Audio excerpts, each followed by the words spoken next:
bitches, every city in my tribe. Look behind. Booty dominate the world, peaches ripe. I had one thing to do in the morning, and then I had like a 3-hour gap period between the next job I did at a separate studio. So I walked down Melrose and I bought my girlfriend some fur coats. Oh. Yeah. Well, we love that. It was pretty solid. Do you want to see them? Sure. Are they real fur or are they faux fur? Faux. I don't do that. Here's the red one. And then there's this pink crop jacket here. This is patent leather. Brilliant. Yeah. Did you stay long in GT's live after I left? Yeah, I was there till nearly the end of it. I made a really funny ass joke, and then he said he'd end it there.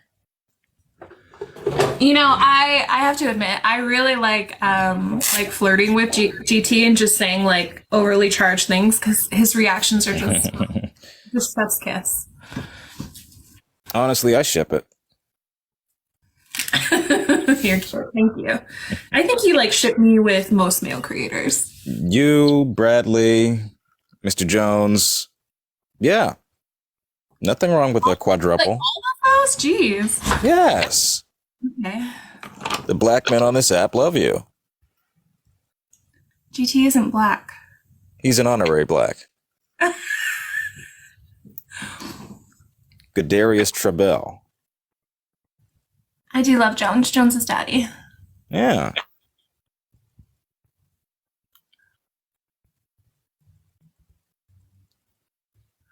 I did notice. Well, isn't it? I did notice when I was kind of like laying out like who I expect my co-host to be that most of them were black. Yeah, we work well.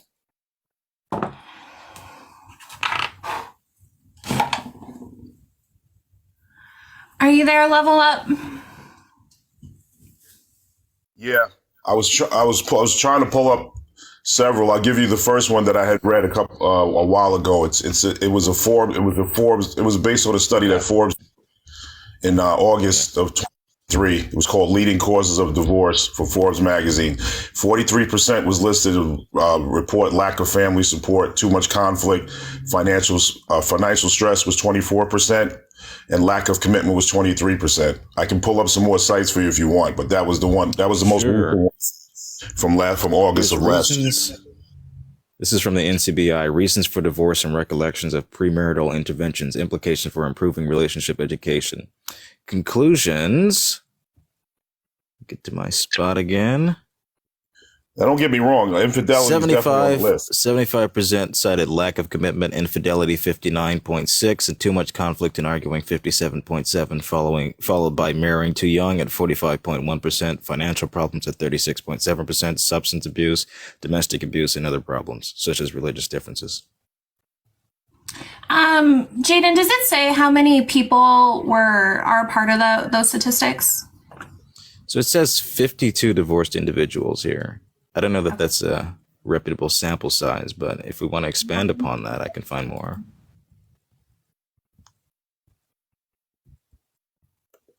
So when it comes to marriage is just not a good deal for men, and that's probably why a lot of young men are opting out and not marrying. It's just not a good deal for men in Western culture. Marriage benefits men more than women. At all. You're finding resources and access to kids in Western culture because of the way the court systems are set up. It's not a good deal for men at all.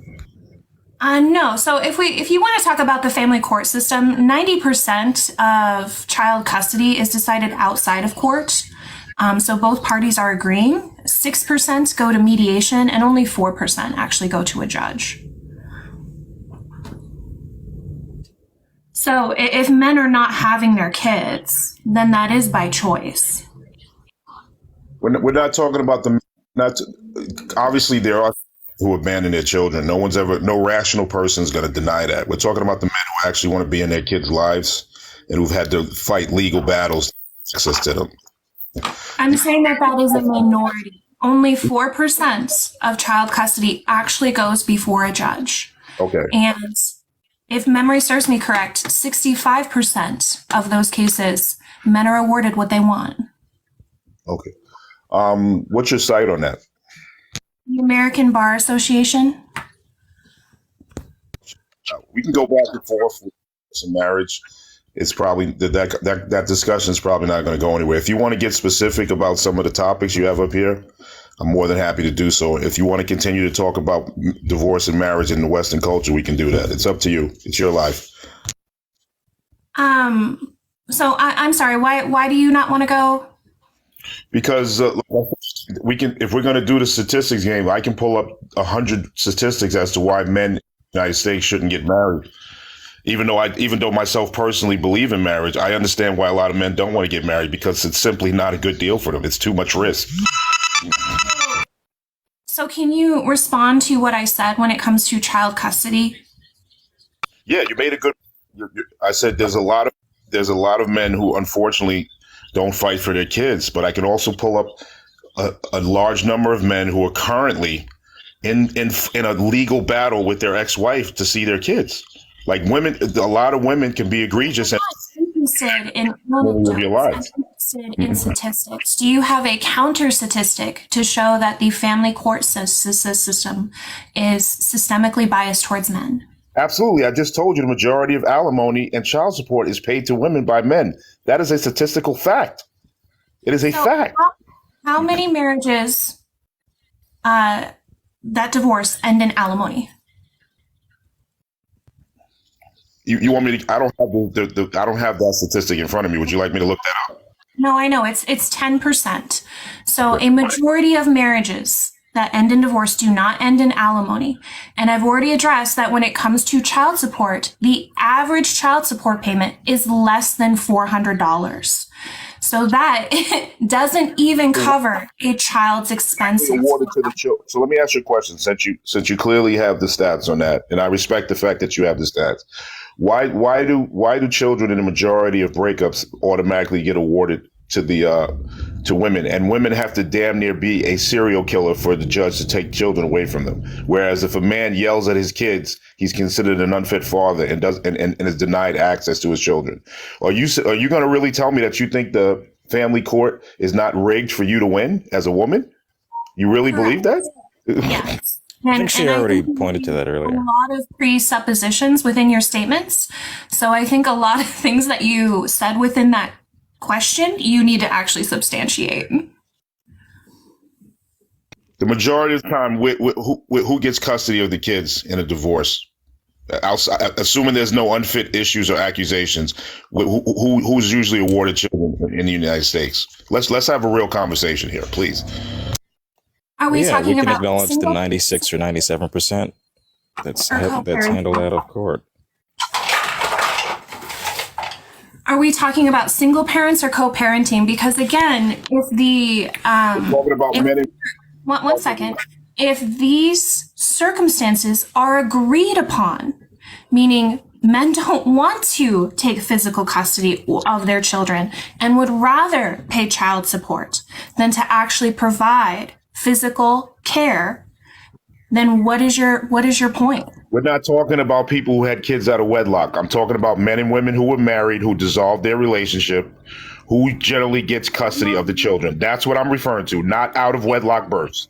I don't know where you thought I was referring to out of wedlock births, because we're, again, talking about when divorce happens, 90% of child custody cases are agreed upon outside of court. Only 6% go to mediation and only 4% go in front of a judge.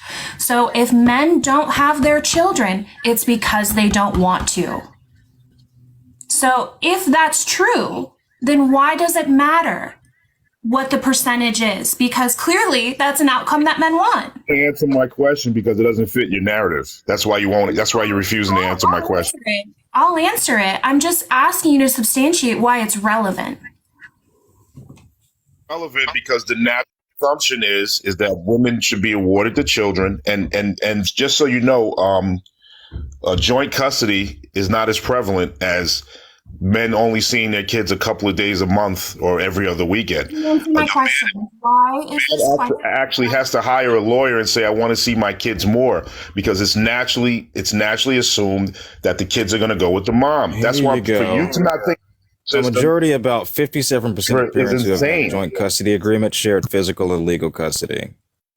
I have to fight for that, though. That's not naturally awarded. That's my point. You said that that's a minute number, though. It's a majority. Majority are awarded joint custody. What I'm saying is, if the statistics, the majority of the time, the women are awarded custody of the children. And I'm not talking about in instances where it's appropriate because maybe the father might have been abusive. I'm talking about in an instance where there is no allegations of abuse. The court system automatically awards the children to the women. And we're not talking about substantially. Again, you're bringing in men who don't. I'm talking about men who act. Newsflash. There are men out there that want to be in their kids' lives. They want to be a part of their children's lives. Not every man abandons his kids after they get a divorce. That contradict the statistics I've given you, and yet you don't seem to accept it. You just keep saying the same thing over and over. Give me evidence. You would not answer the question regarding custody. You still haven't answered it. Aiden just did. And I told you I would answer it once you told me relevance, and you still have not told me relevance. The relevance, and this is I'll leave it at this as far as this thing, because I realize we're going to go back and forth, and I actually do want to have a productive conversation with you. So the relevance is the one thing that you're not going to acknowledge for whatever reason is that you honestly believe that the family court system is in a man's favor when it comes to divorce and children. And I'm telling you it's not. And all the statistics say so, even though you refuse to accept that. You haven't provided one.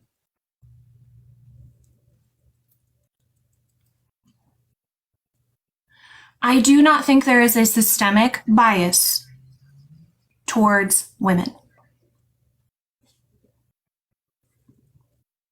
Okay, that would go against your stand. I understand. If you did say that, it would be a contradiction to the fact that you're a feminist. Which, in order for you to be a feminist, you have to believe you're oppressed, even though you're not in the United States. You still believe that. So if you did actually admit that there's a, I'm going to stop you there because that's completely irrelevant. That's actually an ad hom, which means that you're actually not addressing my argument. If you think there is a systemic sexism within the family court, then prove it. I just gave you the reason. Just announced all of them. So, like I said, I don't want to have a productive conversation. So, no, I am going to hold you to this. I am going to hold you to this. Prove it.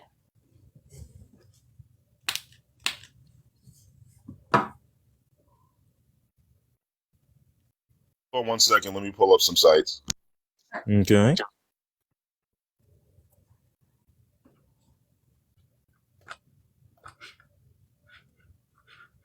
I have too many tabs open.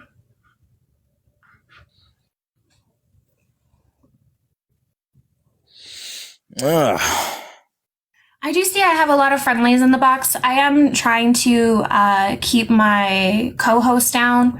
But Jeff, if you're still in here later, as well as Mr. Jones, once Jaden leaves, I'd be happy to add either one of you. Okay.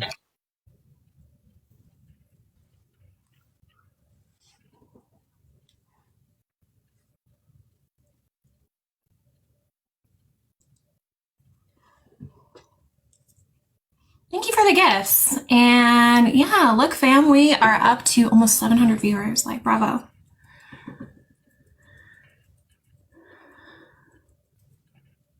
Can't hear Jaden? What?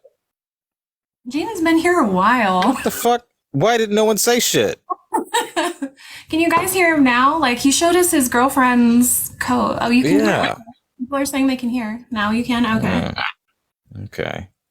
Oh, those are cute. Love those.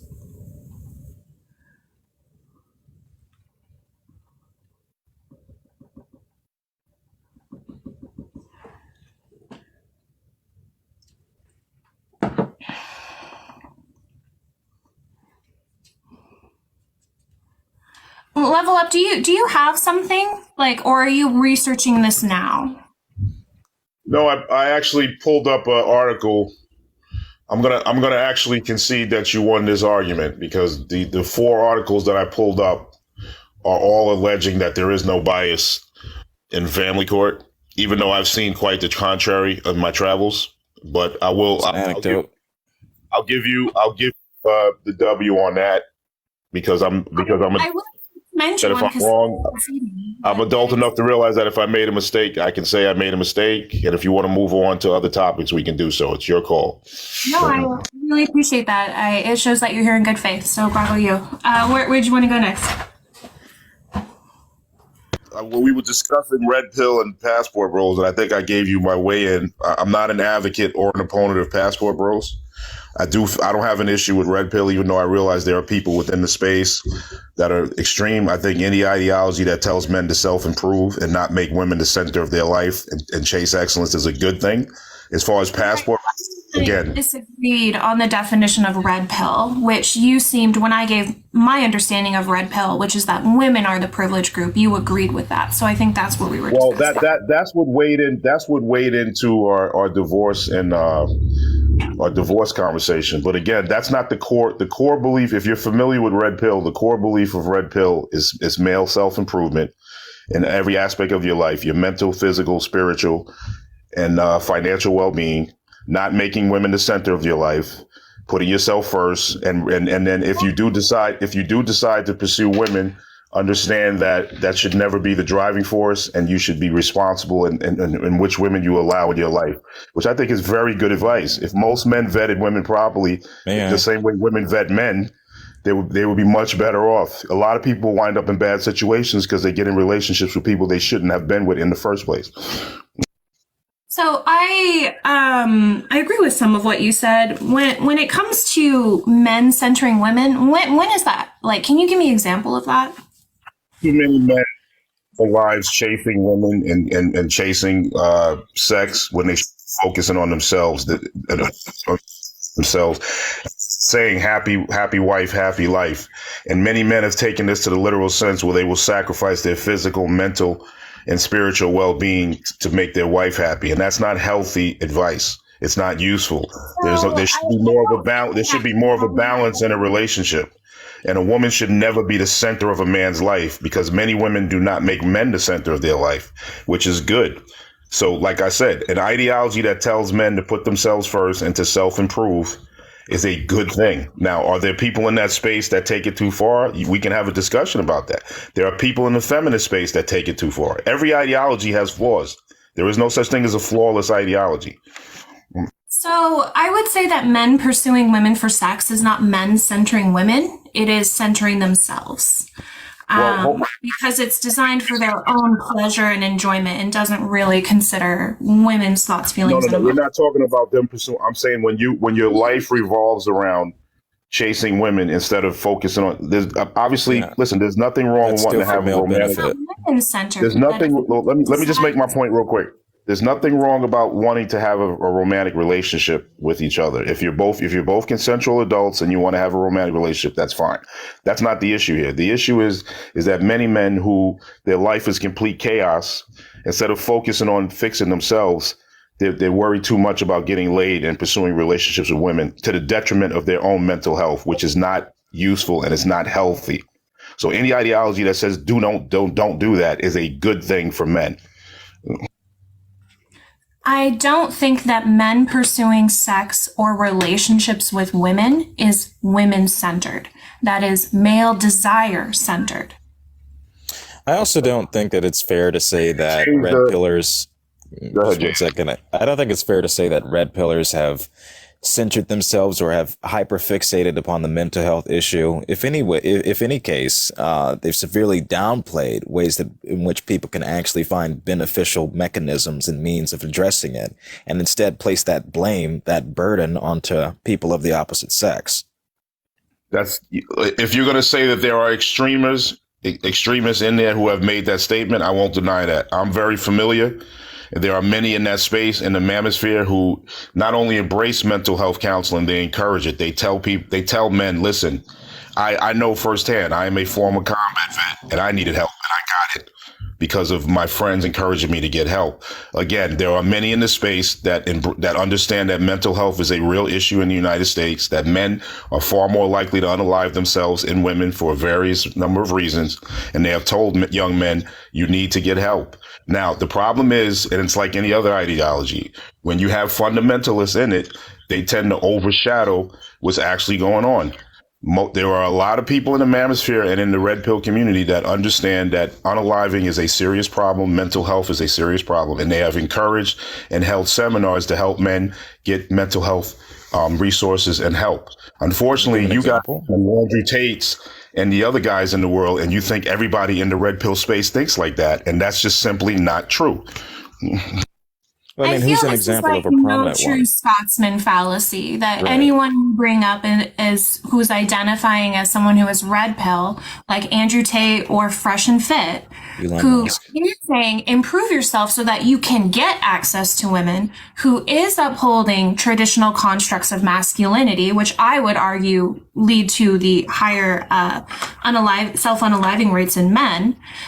You're like, that's just not red pill. And again, I'm having a really hard time finding your definition. I can defend it fine. The purpose of self-improvement is to be inherently happy and to be a healthy individual. You can't have healthy relationships, whether it's with your family, your friends, your business partners, or whatever, if you are an unhealthy individual. So the first order of business is to love yourself and self-care.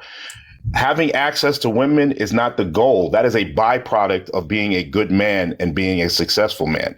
It is not the driving force. If you want to think, it's not, well, this isn't pickup. This isn't like, Can you tell me where I can find red pill tenets and information that is given to men that supports what you're saying? Yeah. Elliot Hughes wrote a book called Make Men Strong Again. Richard Cooper. And they are specifically calling this red pill? No, they're from the manosphere where red pill originated from. Something that says red pill and then talks about what tenets you're talking about. If like I just gave you two people, I can give you a list of other people. Like this notion that red pill. Again, here's the unfairness with this. I'm not a fan of feminism. I was a fan of original feminism. I'm not a fan of current feminism because current feminism has been radicalized. It's too That doesn't mean intersectional. that let me finish my point, Jaden, please. It doesn't mean that every person, every woman, or every man who's a part of the feminist movement is radical, but you have radical people in your movement. Level up. I don't want to pivot because you're dodging. You and I do not agree on the definition. Second. You and I do not agree on the definition of red pill. We don't. I would like some kind of literature, website, organization that supports what you're saying. Just gave you Because every representation of red pill that I see upholds the definition that I gave, that women are the privileged group. Okay. Are you familiar with 21 Studios? About male self-improvement. It's essentially. I'm going to give you a site that you could actually go to. Are you familiar with 21 Studios? No. Okay, you can go to 21 Studios. Within 21 Studios, there are several TED Talks where individuals who have written books regarding men's mental health, family counseling, how to vet the women in your life, how to become a better businessman, how to become a better human, how to get back in touch with your spiritual self if you believe in God. It's called 21 Studios, and you can go online. There are over 100 different videos from several authors and people with medical backgrounds who have discussed this in depth. You're going to have to do your own homework, but I did give you the site that you can go check in your own time. So I don't. The first thing that comes up on their website is Make Men Alpha Again. I just want to read this one paragraph, Jane, then you can go. Since 2006, 21 Studios has been at the cutting edge of masculine self-improvement for men and fathers. We gather the world's best coaches, speakers, experts, mansplainers, and leaders of men together to equip you with the resources and idea you need to become the best man you can be. 100% toxic masculinity, zero compromise, zero apology. Wow.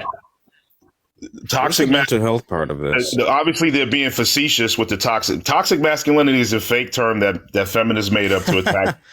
I'm not going to get into that. I'm just saying that's a No, I toxic notice I'm how just you look laughing past. at the header You know, the here. crazy thing is, you look past all the positive things that they said. You ran right past I that, read it out and all you loud. did was I focus read on the it out toxic loud to make masculinity. sure that you didn't say I left out context. I read the whole thing out loud. It says mansplainers and toxic masculinity. The only thing Toxic you masculinity is not a feminist term, by the way. Okay, listen, I understand that. First of all, I have a lot of respect for you, so I want to try to have like a real conversation with you. That's why I come on your Sorry, lives. 1 second. I told Jaden he could go after I read that. So Jaden, then you can go level. Okay, Yeah, I'm not sorry. seeing anything that points to any sort of mental health outreach or anything that would otherwise help men benefit in any kind of health way. What can you point to on this website, or what have they said? You said that there's doctors. Who have they cited?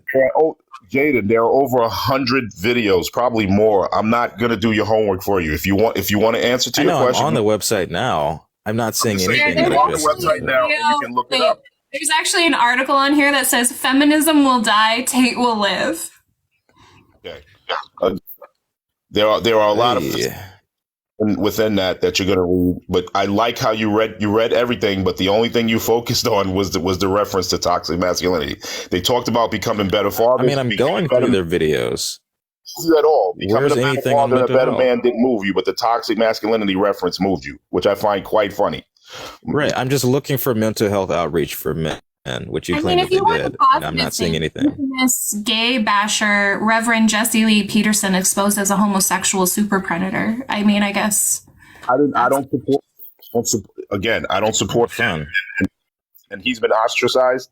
And even though I'm not a support, like I don't follow that community, I do respect consenting adults' right to sleep who they want to sleep with, as long as they're consenting adults. That's as far as I go with that community. I'm saying You'll I never. appreciate you're calling out another not gonna- man Predator. for being homophobic. Like, you wanted a positive, I'm giving He a was positive. ostracized and asked not to come back because of that. He was ostracized because. So there's dating classes. No, I'm excited. I actually want to look at this. Thank you for giving this to me. Yeah, this is fun. I think the problem 21 that I see Summit with a lot of 2023 these is discussions canceled. is anything that tells men to be better or to focus on themselves is received with criticism and adversity. No, I Just the very means much at which they're am encouraging to for, be better. men's mental health. I argue as a feminist that there has been harm from the patriarchy that men experience as well. I mean, when you have a system to where you are socially conditioned to be dominant, and where violence is a part of your gender identity, that's very harmful.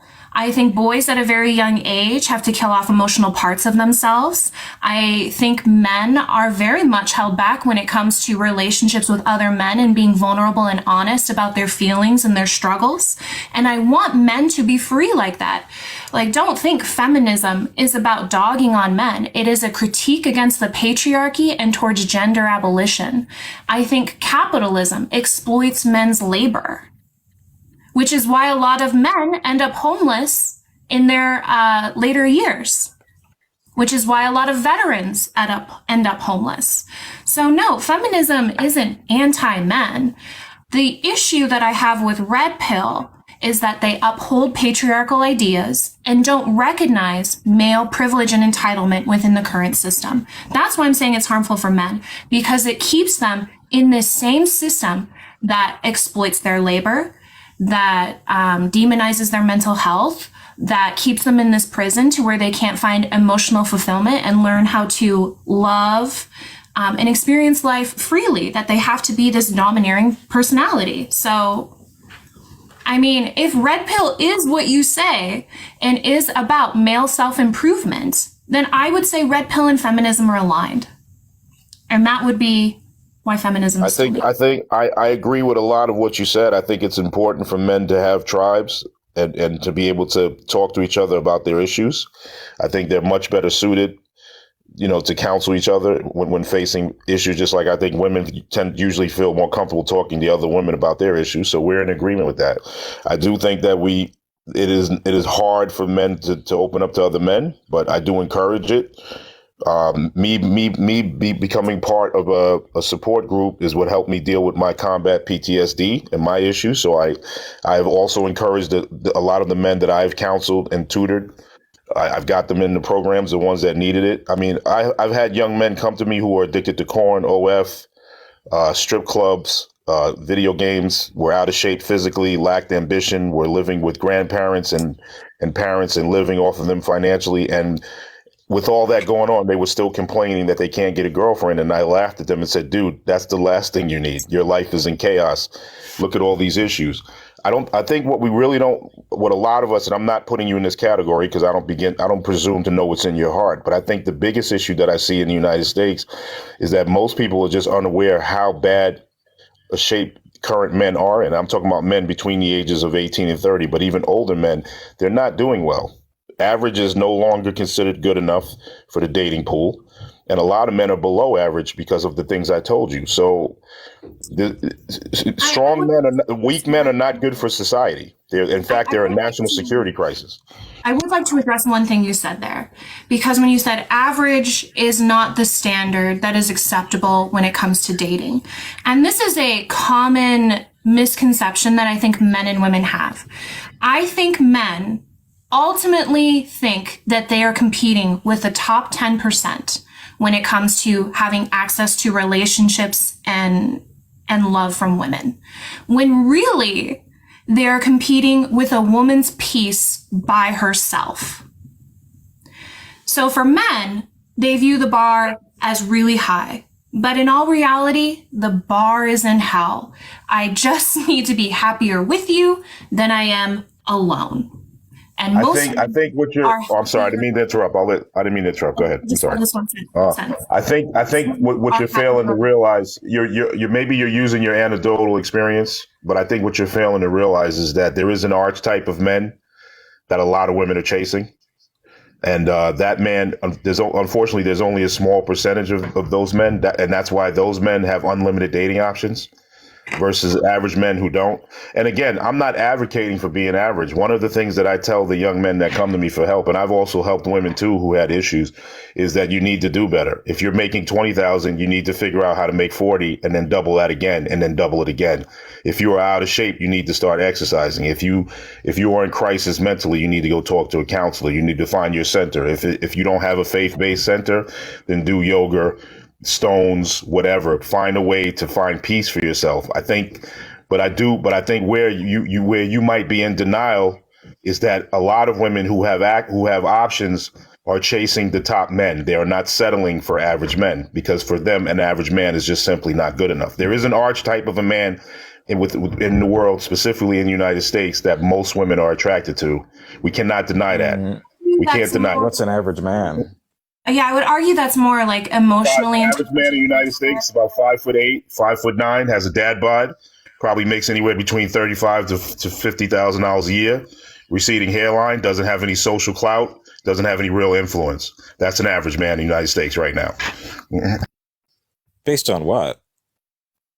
Based on the statistics, you know that the average American in the United States is out of shape and overweight. 80% of men in the United States, you can look that up yourself, out of shape, overweight. 75% of women in the United States, out of shape, overweight.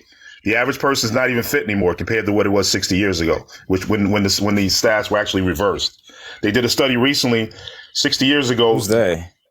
He was in his 60s, had testosterone. Recently, 60 years ago. 30.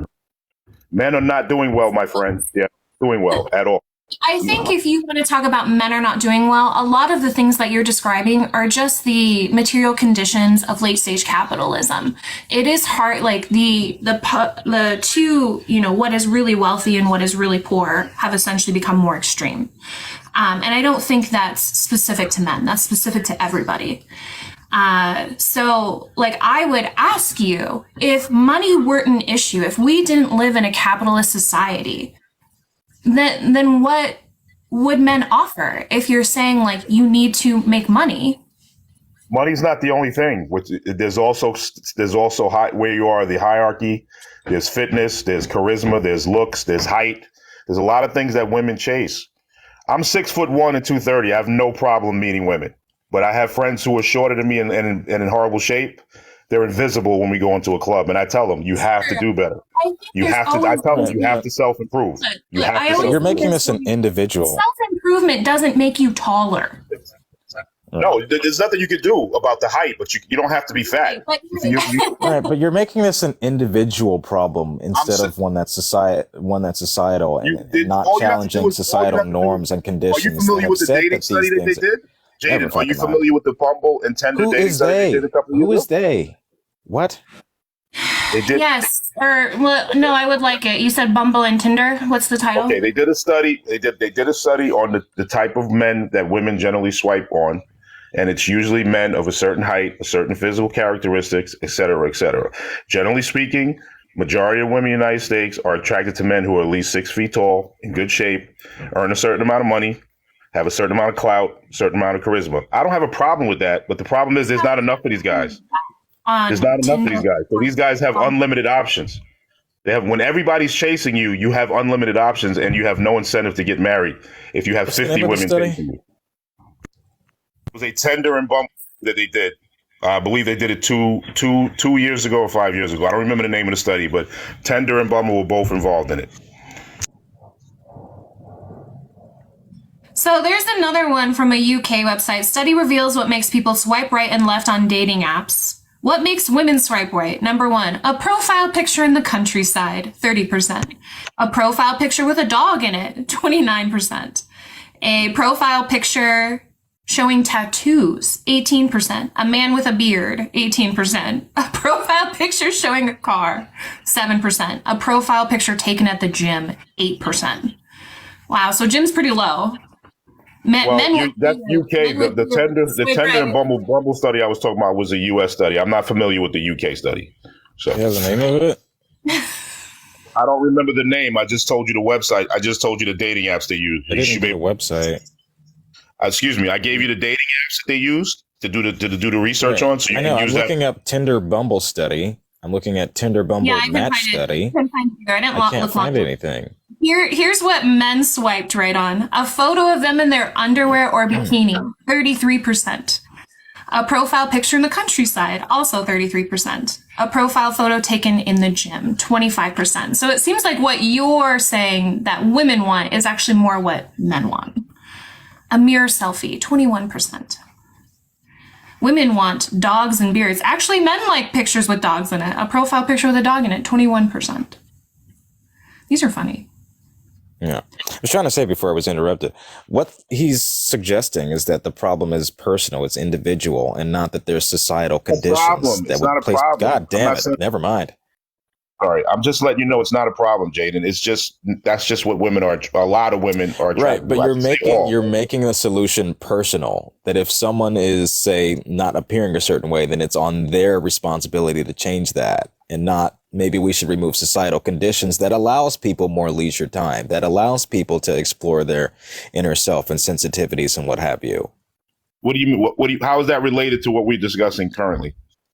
Because, like I said, it makes the problem individual towards men, and not that there are commonplace solutions that benefit all people, that can benefit society, that gives men the mental health, that gives men that leeway, that gives men that sort of finance that they're looking for, that doesn't inherently make it a one-to-one problem. I mean, I could see, in theory, I can subscribe to what you're saying, but the current dating market in the United States doesn't support that. If you're a man now in the United States and the solution doesn't support that. Well, let me finish. If you want to have access to women, interrupted me. I'm sorry. I'm sorry that I interrupted you, but I actually agree with you in theory, it's just not practical in the current dating market. If you are a man, if you want access to women, you have to self-improve, because women are highly selective, as they should be, because now they don't have to rely on men for finances or anything like that, because a lot of women are working and they're doing well. So if you're a guy and you're average, you're no longer good enough. You have to become above average. And most people are not going to do that because it's a lot of work. It's hard to go to the gym every day. It's hard to. That's why I'm saying, why not advocate for social atmospheres that would make it easier for people to do that, of all shapes, sizes, we can do that, but instead it's saying, well, if you're a certain way and not if a society is a certain way, how can we benefit everyone? I again, in theory, I can respect what you're saying, but we have to deal with the current market, and the current market is very competitive. Women are competing against other women for certain men, and men are competing against other men for access to women. The only difference is the guys at the top. The guys at the top, they don't have to compete because they have more options. Right. But your solution is the very thing that you're against, feminism. I'm not. The issue with feminism, the reason why I'm against feminism is because radical feminism is, even though Kenzie's going to say no, radical feminism is become a man-hating, anti-family ideology. So I don't support that. What it started out as is equal rights and equal pay, which I did support. Now it's turned into, if you're a woman and you want to be a housewife, not the same thing as feminism. If you're a woman now, what I've seen in the movement now is that if you're a woman and you choose being a wife and a mom, you're now a loser and you're not living up to your full potential. And I've seen a lot of egregious statements said about men in this space. So I no longer support radical feminism. Classical feminism, I do support. Radical feminism, I don't. So that's what me and Kenzie are going to part ways when it comes to feminism. Okay, I want you both to do closing statements because you've been on for an hour. Level up, and I'm going to let someone else. I actually have to go anyway. So my final statement is: look, in general, I enjoy your lives. Obviously, we have different ideologies, but my thing is the passport bros and the incel culture, that is harmful. Because not so much the passport bros, because as long as they're dating consent women who are adults, I don't have an issue with that. But as far as incel is definitely dangerous, but red pill is self-improvement, self-awareness, and decentering women. I don't have a problem with that. And on that note, I'll bid you a good day. And also, I don't know if I spoke to you before, but Happy New Year. Okay. Dana? I mean, you can say, but I just do you have anything else you want to say on the topic? I was going to make a remark on passport bros. He said that there's nothing inherently wrong with that. I think there's an inordinate power imbalance between someone who, in many cases, doesn't speak the same language or speaks fragment of the language. Someone who comes of a significantly different financial and social upbringing wouldn't have that same level of consent across the board because what they've been conditioned to isn't on par with what their partner's looking for.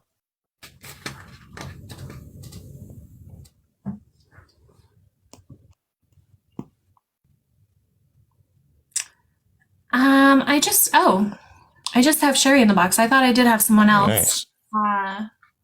And Sherry's a subscriber, so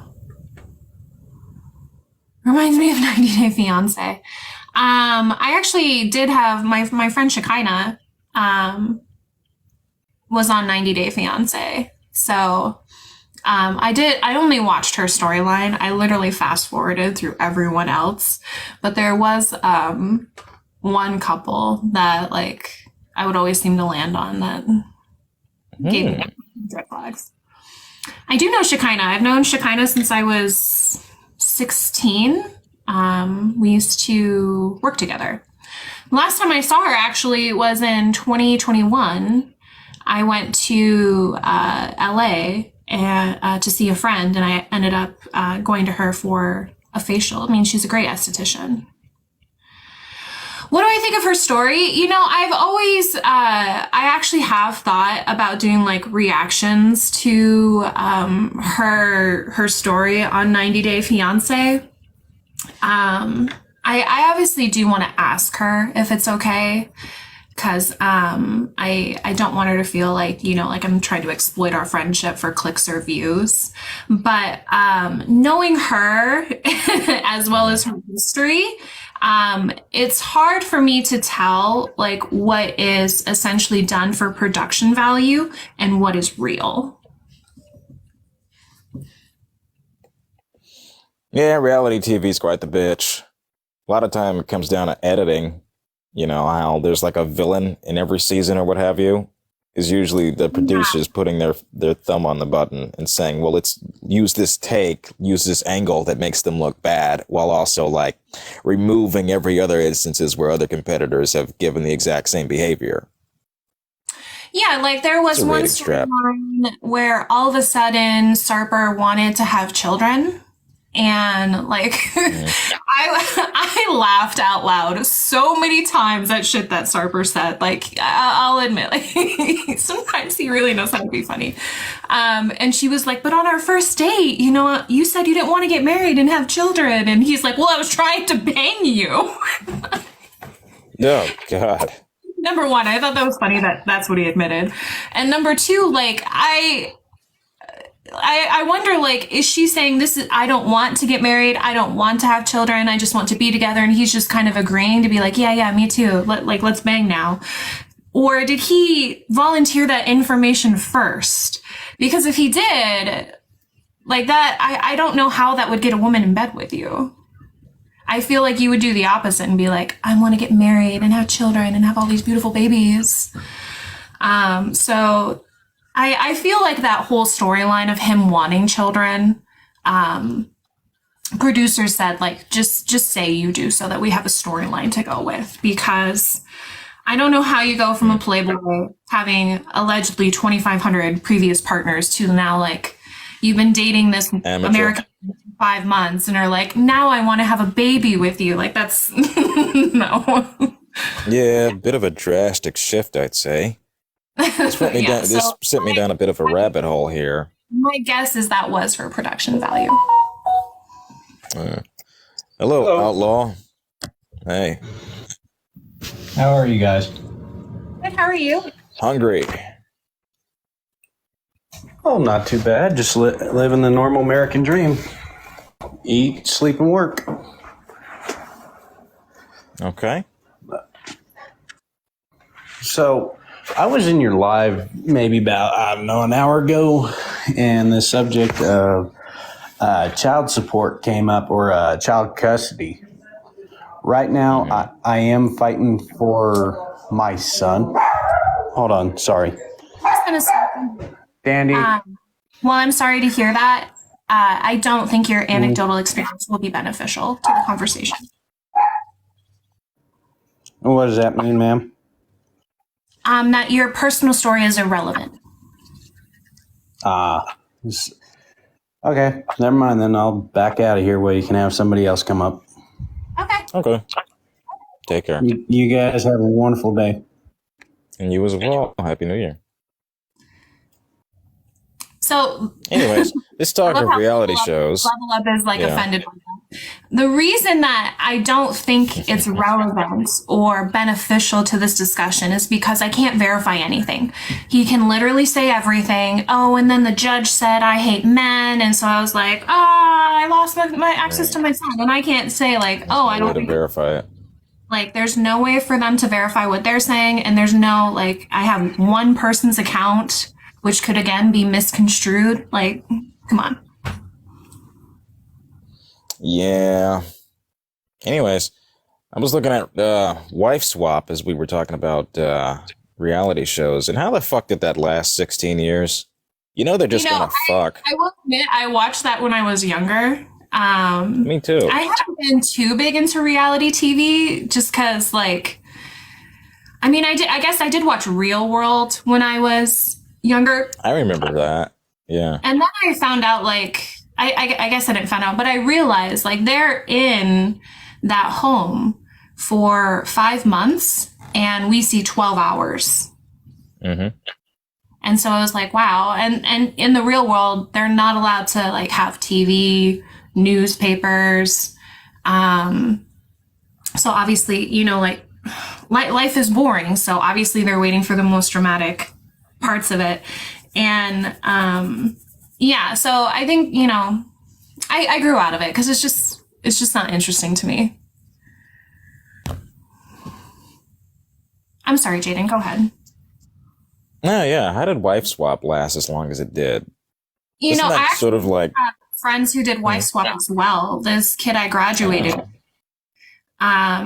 his family did Wife Swap, and I didn't watch the episode, but from what he told me, the wife that they got was like really hot, and he's like, I pretty much played her guitar songs and made songs up of like how hot exactly. she was. Look, the husband want to fuck the other wife, and what's stopping them? Really, the cameras aren't rolling all the time. It's just setting up a situation in which someone at some point is going to get boned. And for 16 years, it did that. That is a good point. I never thought of that. Or like maybe even assaulted. Right. What It's like when the fucking part of camera this shuts idea is off. good? If the camera, like when the camera shuts off, are you like going to a hotel? Maybe. I don't Or know. It's a good like, are question. you sleeping in a guest room or on the couch? Like, Usually they sleep on the couch, but some of them slept in the same bed. should we do a different topic, y'all? What are we thinking? Yeah, let's run the Michelle Obama topic.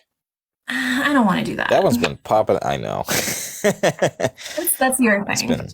It's been popping the fuck off. Try this one. What do we have here? Oh, okay. Let's talk sex ed. I should fix that. It's cut off. Damn it. I see it. I mean, yeah, I think it's. Oh, I have a lot of messages.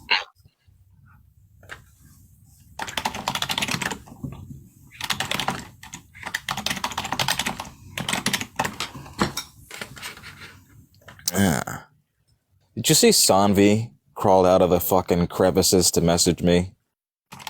Yes, I replied in the Discord to you. Yeah, I'm still fucking pissed off at that.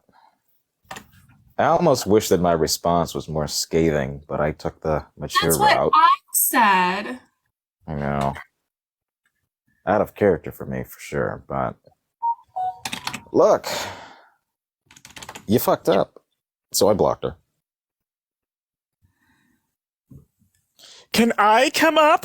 What's up, GT? What's up, man? How you doing? Good in yourself? Doing good. You guys were speaking with a friend of mine earlier. Actually, Level Up. Okay. Yeah. Just kind of to touch on his points. What's your guys' issue with what he says? I think he's pretty valid across the board. But they're not conducive of improving mental health. Well, Societal outcomes for men. that's your opinion, right? I mean, that's all. It's all personal. I think it's an educated stance to make. Why don't you actually? Sorry, no. Well, I'm just confused where you got your education from, where you can make that consensus, right? Because we're talking about education here. Are you a mental health professional? I'm just curious. I don't know what claim. No, not needs to be. You're not making the claim. It's Mr. Jaden over here making this claim. Yeah, because based on what I've seen from their website and the resources that they apply, doesn't actually address the issues in which mental health is a problem for men. Are you talking about the website? Talking about 21 Studios, yeah. Okay. If I'm to give you, I want to ask you this, right? If I'm to give you a source that says everything that 21 Studio says, which by the way, it's going to take hours for you to go over 21 Studios' information. It's not going to take a minute. But hey, from the general, what you saw, you didn't see enough, right? From face value, which, that's fine. You didn't go through everything. But if I were to give you something at face value that said something to what you like, would you agree with it? And we would have no issues here? It's not a matter of what I like. It's what's true. How does this benefit men's mental health? Are there resources? Are there ways in which they're talking about preventing unaliving, depression? Sure. So I would say, for example, right, in my opinion, I always talk about this in lives, the biggest right thing that we have for men's mental health is the first thing we can do is improve our, physical shape, not just by how we look, but actually, our physical body, our health, right? We have a country, at least in the Western society, specifically in America, that is 50% plus overweight, obese, fat. We have a fat country, right? And that's the first thing men could do, right? Is improve their health, their body, right? And then other things as well. If they want to... One second. Can you tell me, Can you give me a source that men's mental health is related to being fat? Sure, 100%. I mean, I have a couple listed in my notes. If you give me some time to go get those for you. Sure. Yeah, thank you.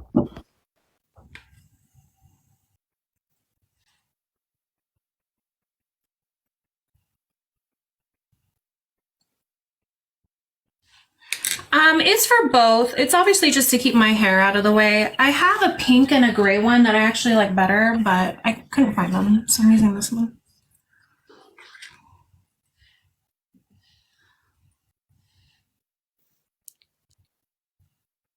Also, I did find my notes from the psychology courses I took in college. If you guys want to see that. I don't know why I still have them, because that wasn't my degree field, but I took psych courses when I was young. Where are they? I mean, at least the biggest study that's obviously the biggest study in the world would be from the National Institute of Health, which is the psychological burden on obesity for mental health. And there's also, I mean, it goes, I mean, it's a gigantic document, but you can obviously read it. It has an overview, it has summaries. But that is the biggest and the biggest one that I have. I mean, I have a bunch of other ones, but obviously this is the biggest one and the most probably reliable one when it comes to, peer review and case studies for obesity and the connection for men's mental health. So, but yeah, that would be that. And go ahead and take a look. Specific though. How do you define obesity? How do I define obesity? Well, typically, at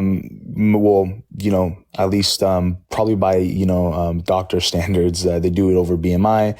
But I would argue that It's BMI an outdated metric. Well, so I was about to say that BMI could be indicative of a man with a lot of muscle, right? A man could be over the BMI and he has more muscle. But I actually go off of body fat percentage. So, I'm a nutritionist, so I deal with people who are obese every single day of my life. Obese is over a certain body fat percentage, depending on your height and weight. Obviously, those things have to be taken into account. But once I have that information, I can tell you what's a healthy and unhealthy amount of weight. It's very, very simple. I don't think it's crazy to say. So. Well, but I think that changes your statistic because you said that more than half of Americans are obese, and that's not 100%. Yeah, 100%. It also sort of generalizes that everyone who has mental health issues can only be tied to their weight. No. I never said that, right? So let's not mischaracterize what I said. I said one of the biggest. It generalizes. Yeah, 100%. We have to generalize. That's how we, obviously do things in America. That's how we make laws. That's how things are passed in this country, is by the general consensus, not by the minority opinion. Your minority opinion can't make your argument. I mean, that's a terrible way to make arguments, right? You would agree. But you're doing that, though. I think a generalization is a terrible way to make an argument. Well, we have the stats. You don't agree with the stats, and you feel like my percentages are skewed. I'm saying because it's not specific towards everyone who's got a mental health issue or what those specific mental health issues 100%, are. Simply saying exercise is the way to go, I think is sort of short-sighted. No. I think that it's the first steps, right? And then there's more things. I mean, we were going to dive into more, right? There's more than just exercise, right? Some people need counseling, right? Of those sorts. But sometimes, for some people, right, to say that, exercising and getting your body in shape may not, that's not going to help you. I think that's very disingenuous. I'm not saying you're saying that, but I mean, I think that it's appropriate that that's the first step. Is a healthy body is typically connected to a healthy mind. And if you don't believe that, then you're just going to disagree with science. And because you can be in peak physical health and still be dealing with the burdens of the mental aspects of that. So what at that point is being addressed towards that? Okay, sure. So 100%. So that's what. Your study does say that. Unfortunately, some individuals who lose weight experience return to pre-existing psychopathology or the development of new psychosocial issues. So while I do agree with you, obviously having time to exercise is beneficial to someone's mental health. I would say that to categorize men's mental health as like an obesity issue, I would disagree with. I think that's fine, right? I'm not an aspect of it, but I would also argue that like beauty standards also relate to body image. Yeah, no, sure. So I'm not arguing to look like, Dwayne The Rock Johnson, right? I am arguing that to physically just be fit, and that doesn't have to be tied to any beauty standards. That's just, a general, general fitness is all I'm advocating for. I think the biggest thing is I'm not saying that it's just obesity. I think obesity is actually a cause of mental issues, right? It's a reaction. I work with a lot of people who have binge eating disorders, right? And these things stem from, childhood related things, right? Childhood, traumas, and I have to work with them, right? I'm a nutritionist, so my only thing that I can do for them, I try to give them my 2 cents, right? But my only thing that I'm supposed to do for them is to create them a meal plan and something where it's consistent and reliable enough for them to follow, where it's realistic. That's my job, right? What I would tell you is that yes, we get to a point where Sure, I understand. Okay. That's fine. I also do want to highlight in your study, it says this relationship between obesity and depression seems to be stronger for women than men, perhaps because of society's emphasis on thinness as a characteristic of female beauty. So if you want to talk about this as like a generalization between both genders, sure, I'm sure we can agree. I'm not making it a gender thing, right? I'm not here to do that. That's sure what it sounded like. Well, no, it's not. No. So we were talking about, you guys were having a conversation with a friend of mine, about men's mental health. So I was just trying to come in here and obviously, pick up slack for him. I would say that, no, I'm not making it just specifically. We can talk about women as well. And I do agree with you. I mean, most of my clients are women, actually, believe it or not, but, still a lot of men too as well. So, no, I'm not making it a gender thing just because I'm talking about men's mental health. How is that making it a gender thing? We can't have a conversation about men's mental health. Go ahead. Is men a gender? Is men a gender? Well, listen, I believe in 2 genders, okay? And I believe sex and gender are tied to each other. That's not what I asked you. Is men a gender? I mean, some people would say yes, some people would say no. All right, what are you saying? You said that there's 2. Are men not one of the 2? No, 100%, I agree. Okay, so when you're saying, I'm talking about men's mental health, but I'm not talking about gender, that's a contradiction. Well, no, I'm not making it, for example, I'm not making this a gender-based argument. Sorry, let me rephrase what I said. This is just not about picking and choosing, I'm only going to focus on men and screw women. It's not an anti-woman thing that I'm talking about. I am just, we're focused on a conversation because I heard you have a conversation earlier, specifically, degraded around men's mental health. We're going to talk about men's mental health. Tell me what is unique to men. I'm just curious. Why are it seems like you're pivoting and you're not talking about the topic. No, because you were accusing him of pivoting. You're pivoting. One second, Jaden. You even said we're talking about men's mental health. Yeah. We're going to talk about men's mental health. Tell me what is unique to men that causes these negative mental health outcomes. I never argued that there's something specifically unique to men. I'm just arguing that men have issues. What are you saying? What? I don't think he gets it. No, I get it. I'm confused that I'm talking about men's mental health, and I never made the claim that there's something unique to men's mental health. You're assuming. So why is it called men's mental health? Talking about mental health. Because women, because men, because let me just say this, because men live the same as women, right? Women have a different experience in life. Women go through different things than men do. Men go through different things than women do sometimes, right? We live different lives. We have similarities too. We have very similar things too as well that we can relate on. And then there's things that are different. A man doesn't understand what it's like to go through periods. The example you gave was weight. What? Yeah. That's not dissimilar. Right. Wait. I don't understand. I'm just talking about men specifically because biology, You're not talking about men specifically. You're talking about people in general. Well, I understand that, but we're hyper focused on men's. I don't understand what the issue is here. Are you offended that I'm hyper focused on men right here? I'm saying that you're not actually talking about what you're saying you're talking about. You're saying you're talking about men's mental health, where you're just talking about people's mental health. In fact, the source that you gave me said this is a problem more for women than men, showing that this topic that you're talking to affects people, not men specifically.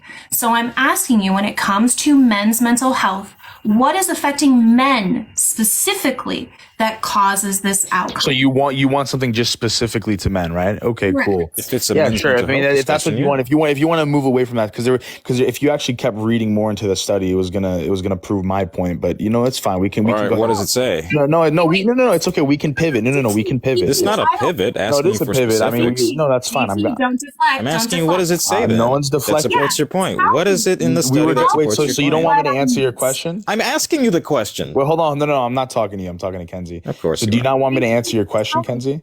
1 second, because you said that there's something that I missed in the study. Point it out. 100%. Did you read the whole study? Point it out to me. Did you read the? I'm going to answer your question. Point it out to me. I'm going to point it out right now, okay? Right. But I'm before I point it out, I just want to ask: did you read the whole study? Yes or no? No. Okay, so how are you going to say things so confidently when you haven't even read the? I'm going to point it out right now. Prove where she's wrong. Okay. I searched Okay, great. So in this, I'm going to go ahead and answer your searched- question. I did control F to find the word men. Okay, that's fine. I'm going to go ahead and point out. Sections that Yeah, brought I'm going to point out the point because I'm very familiar with Stop this study. talking, GT. Okay. I'm a pretty patient person, but you're getting on my nerves. Oh, that's a shocker. Go ahead. Do you want to stay? I want to answer your question and not be Do you interrupted. want to stay in the live?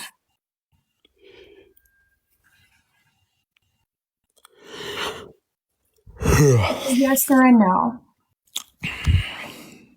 Sure. If I can answer questions, yeah, and not be Yes, interrupted. you want to stay in the live. Great.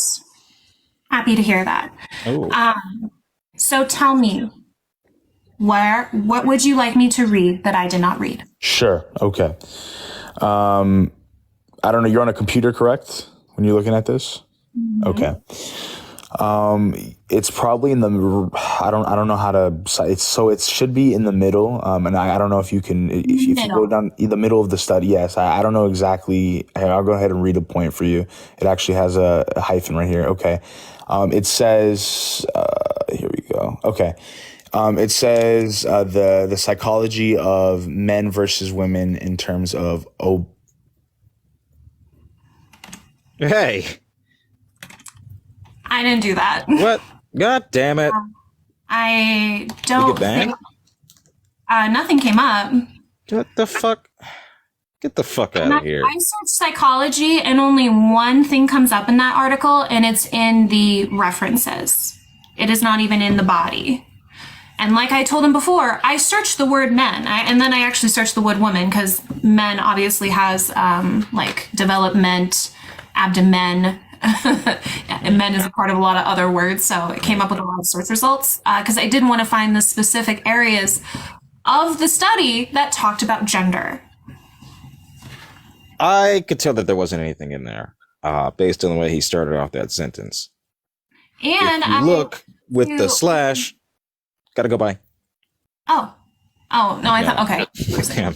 I think this section on depression and suicide. Several studies have identified a relationship between depression, suicidality, and obesity. For example, with obesity, women with obesity are specifically more likely to experience suicidal ideation and to make suicide attempts than their normal weight counterparts. Persons with extreme obesity have been found to be more likely to attempt suicide than persons in the general population.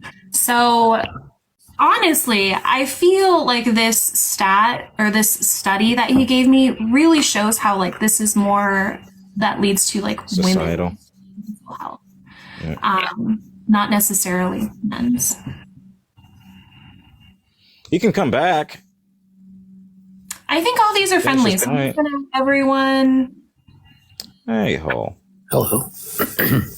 Excuse me. I was really hoping to Cranberries.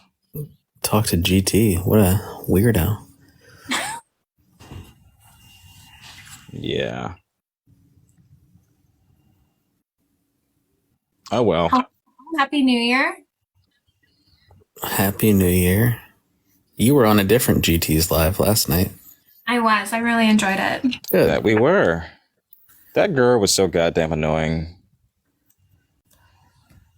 I caught the beginning of it. I fell asleep. The other two, Cranberry, you're not connecting, and then Sherry's gone. Was that guy's name, Brandon? Oh, hey, 666. I think it was, yeah. Brandon. Let's go, Brandon. So Belle sent me a screenshot and it shows that my background is cut off. It's fine on my phone, it's fine on my tablet, and I know my tablet's obviously a bigger screen, so Hull, was it cut off for you? It was slightly on the left, so the first letters of the lines were cut off, and it looked like there was room on the other side to move it over. But now that I'm up, it's cropped appropriately. I wish it would it looks fine to us in the box. I wish it would give me I wish it would be better for me. Well, they should have guidelines, Don't we all? It does, no? Yeah, like a grid or something. Yeah, maybe I'll just center everything.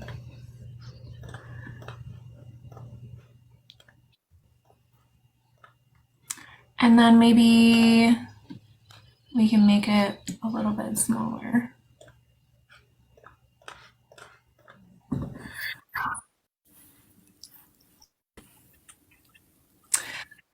For the two Katie did, are you opposition? Hmm? I'm seeing a lot of people with iPhones saying it's cut off. That should be your sign now. It's cut off on my Palm Pilot.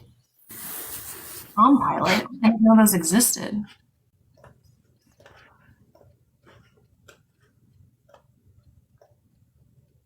Those flip iPhones or smartphones look such shit. Anyone who has one is a douche. Which ones? Those are my 2 cents. You know, the ones that look like regular iPhones, but they bend straight down the middle? Awful. Okay, I'm going to re-download it. No monologuing, trauma dumping, slurs, or personal question. Oh, anecdotes? Man, I'm getting a lot of rules. You're talking about the ones that fold in half? Yeah, the ones that fold right down the middle. Yeah, those aren't iPhones. Those are that's a Samsung. Samsung, well, whatever the fuck. They look awful and no one should buy them. The only person I know that had one is a person that shall not be named anymore. Oh, good. Good story. I think Jaden knows what I'm talking about. I don't know. Who are you talking about? I don't know. I really don't. Just some douche that, sexually assaulted people and... Oh, yeah. Okay. Okay, I guess That tracks. didn't message me. No, not named Jaden. Definitely not named Jaden. I'll just say it. God damn, what the fuck did I do? It was Nate. Nate Debates. Assholes. Jesus Christ.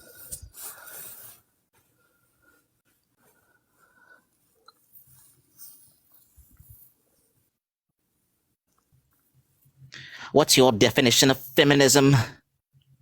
The equality of sexes. On social, economic. You can watch a video. I have one video And on my rights. account about that, so you can watch that video.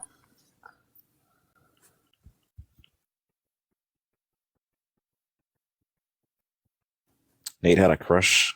Not surprised. I don't know no offense. I'm not sure Nate had a crush. Nate Well, more of a lust. Probably trying to talk to you on a different app to then send you unsolicited photos. Okay. Yeah. Is Perfect. that better? Look, the whole point is Nate had a stupid phone. That's the whole fucking point. Everyone shut up. You've really opened more.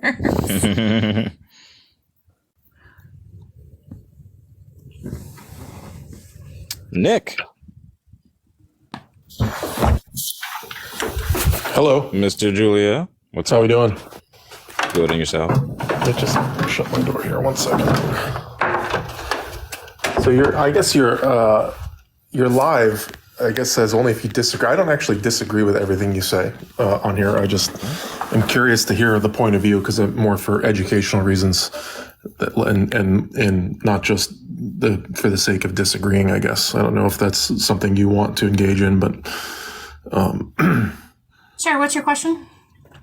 I guess so. Feminism is still needed. I guess I think that I think there are positives and negatives to that statement. What is the number one reason you think that it's still important or needed? I guess just to answer the question, is still needed. Why? What is a couple of reasons why you feel like it's a good thing in overall? So I still think there are instances where people are exploited, marginalized, or oppressed based on their gender. Okay, so more so women than men, I'm assuming, based on that statement. It depends what sector we're talking about. I do think there are aspects of capitalism where men are exploited.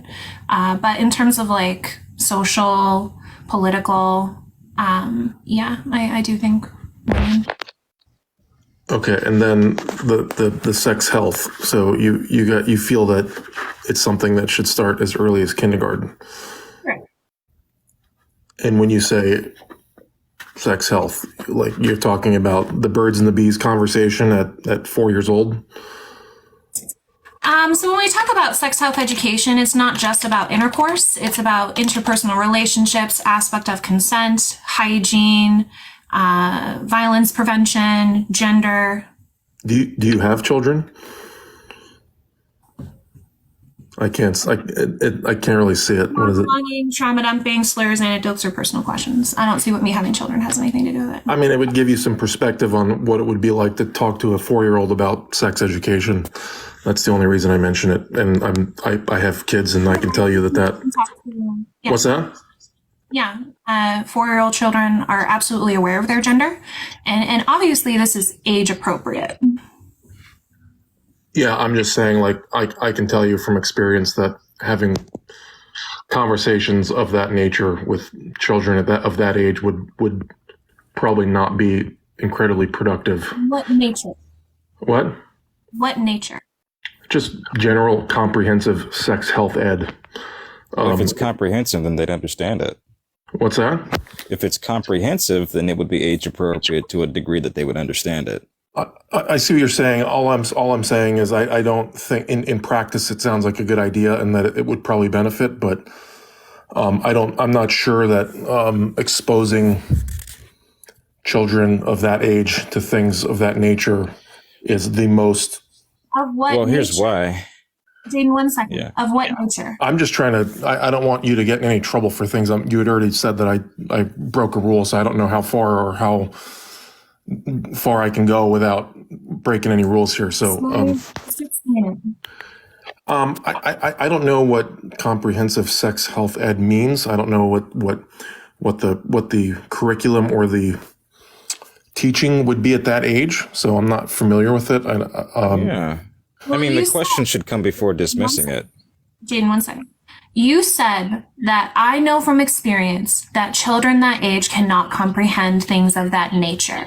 And now I ask you, what is that nature to essentially tell me what children can't comprehend? And now you're saying you don't really know I'm saying things surrounding sexual health and educating kids. The definition of sex health, what was it? Say that again? When you asked what is sex health education, and I listed you said gender and things like that, and yeah, what did I say? You said gender issue or gender things. I don't remember everything you said, but I know that gender and. So, I assume you have children. Do your children know if they are a boy or a girl? At 4 years old, I didn't have that conversation with them yet, because it wasn't something. What's that? Were they aware they were a boy or a girl? Absolutely. Okay, great. So they do understand what gender is. I mean, to the extent of they know what, what bathroom they're going to use. They know what things that they can and can't do because of their gender, which things like the sports they play or the the things at school that they do, or things like that.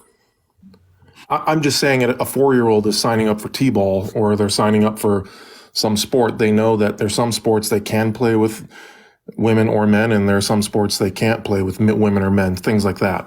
They're not worried about, Okay, so if you would like my source, my source is futureofsexed.org. There is a section for the case of comprehensive sex education, early, scaffolded, and multi-grade approaches.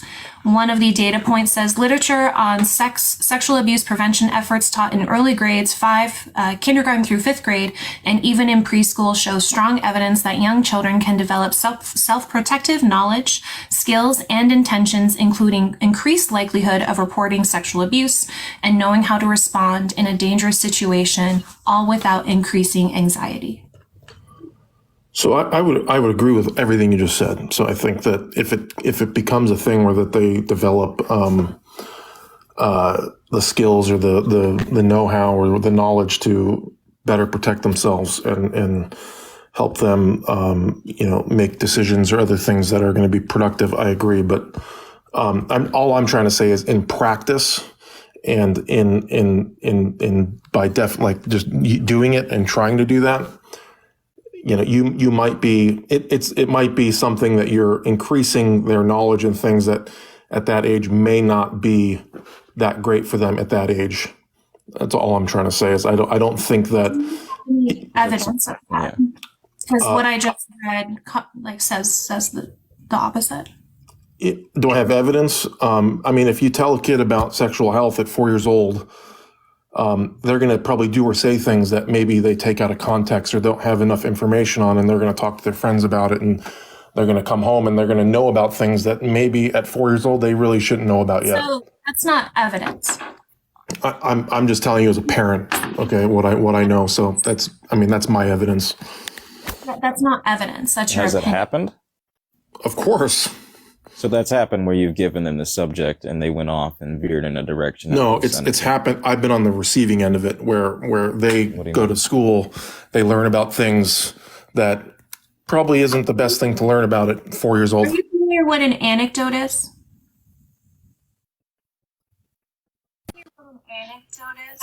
What's that?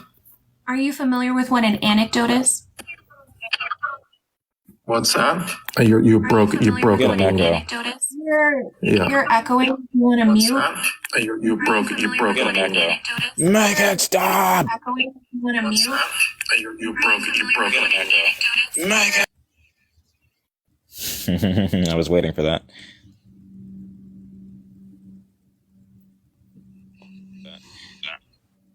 Okay. Am I still echoing? No. Hello? Okay. Am I still echoing? Yes. Are you familiar with what? Oh, God. Am I still echoing? Are you familiar with what? Oh, God.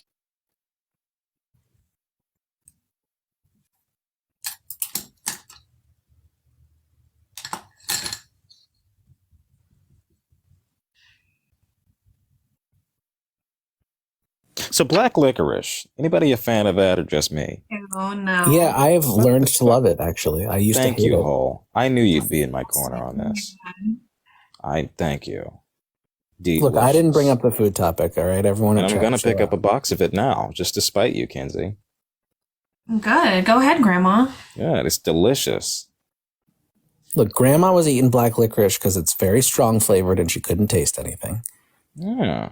I think My grandma introduced me to it. Some of the worst candy known to man, and I think she got it because no one else would eat it, and then she could just keep it all to herself. Worse than Part of candy the corn. problem is that bad black licorice flavored candy is really bad. Mm. How did your debate on Die Hard? It went poorly.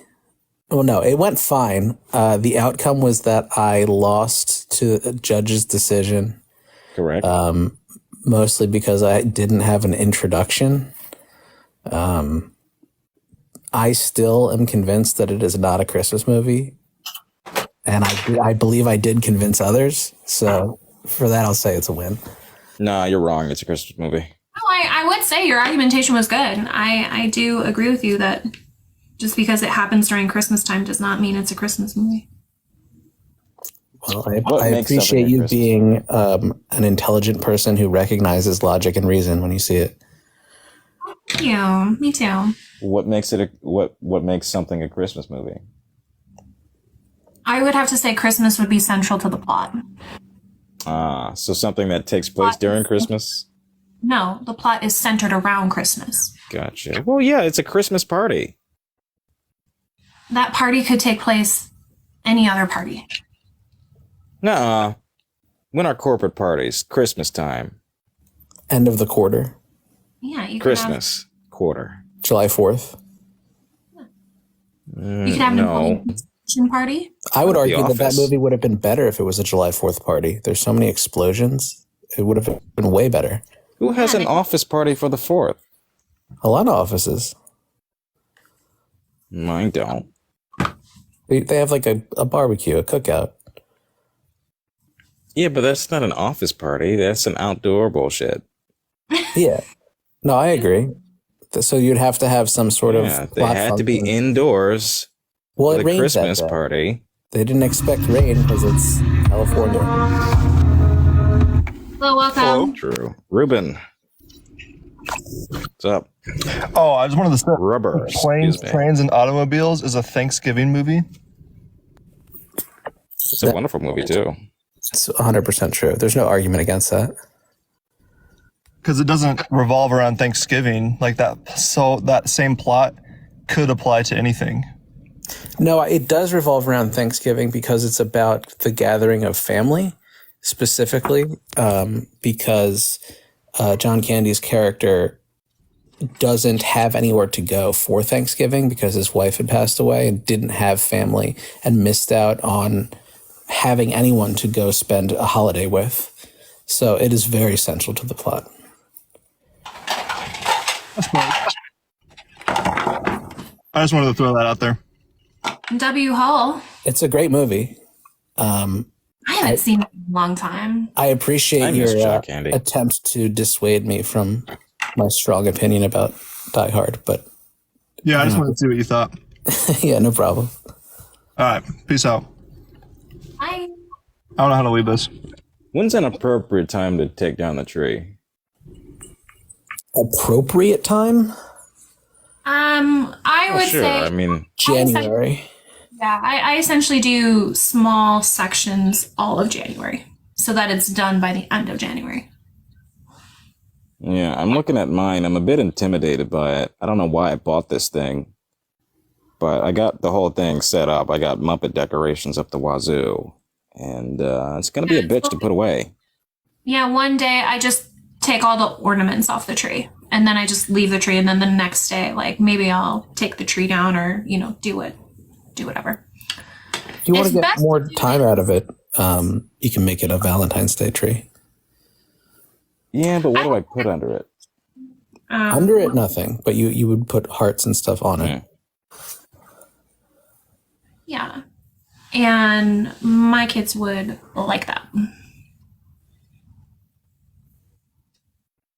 Maybe. A Halloween tree always seemed nice. Oh.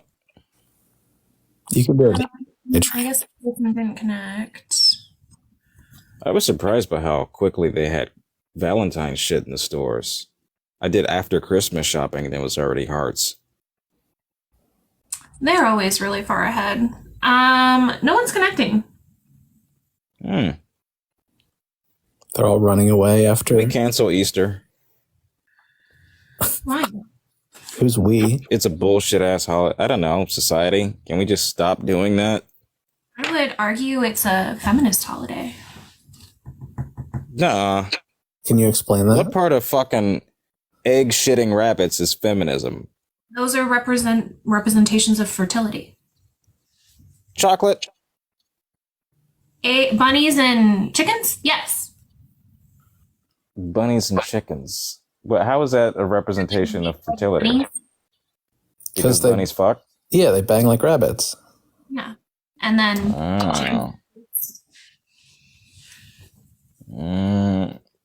no. Yeah, It's like that's Feminist Day or something. pagan. That's the pagan traditions of things Easter, if I'm not mistaken. Okay, I guess that makes sense. I don't know. Easter just weirds me the fuck out. Easter is linked to the pagan springtime goddess Eastor, according to Hahn. Celebrating during the spring equinox, Eastor was first documented in the 8th century and is associated with some Easter traditions that have lasted today. So yeah, it's about worshiping a goddess. Easter and estrus come from the same root. Isn't that the right word? Estrus? Sure. I don't even know if I'm pronouncing this goddess name right. I feel I'm not. Eostri. I'm really bad when it comes to pronunciation for words I've only read. I'm just saying, well, estrus is what? It's just like the whole reproductive cycle of a woman? Yeah, so essentially what Christmas in the pagan tradition is, it's so like the reason that Halloween is black and gold is supposed to speak, or I'm sorry, black and orange, is because it's supposed to be symbolic of death as well as the last great harvest. So orange is the last great harvest of the season, and then you go into a time of death, essentially where all your crops and nature dies. And then Christmas is supposed to essentially being the coming of life again. So the reason that evergreen tree is typically worshipped is because it's a sign of everlasting life. It's one of the few things that doesn't shed its needles or essentially have dies. It stays the same throughout the entire year. And then on, I think it's the 22nd, the moon, the sun essentially stays in its position where it's been traveling kind of down towards the horizon, which is why days get shorter. Right. Every day after the 21st is a longer day. Yeah. And then it stays there for 3 days. And then on the 25th, it rises 1 degree north, which symbolizes the coming of longer days. Essentially the coming, and so spring is supposed to be the coming of life again. So the 22nd, 3rd, and 4th. Can you answer why Easter? Go ahead. What is Easter's day like? Switch every sometimes it's in March, sometimes it's April. Why is that? It's lunar. I mean, Easter is technically like a Christian holiday, so I don't know what. Yeah. So the Catholics really liked to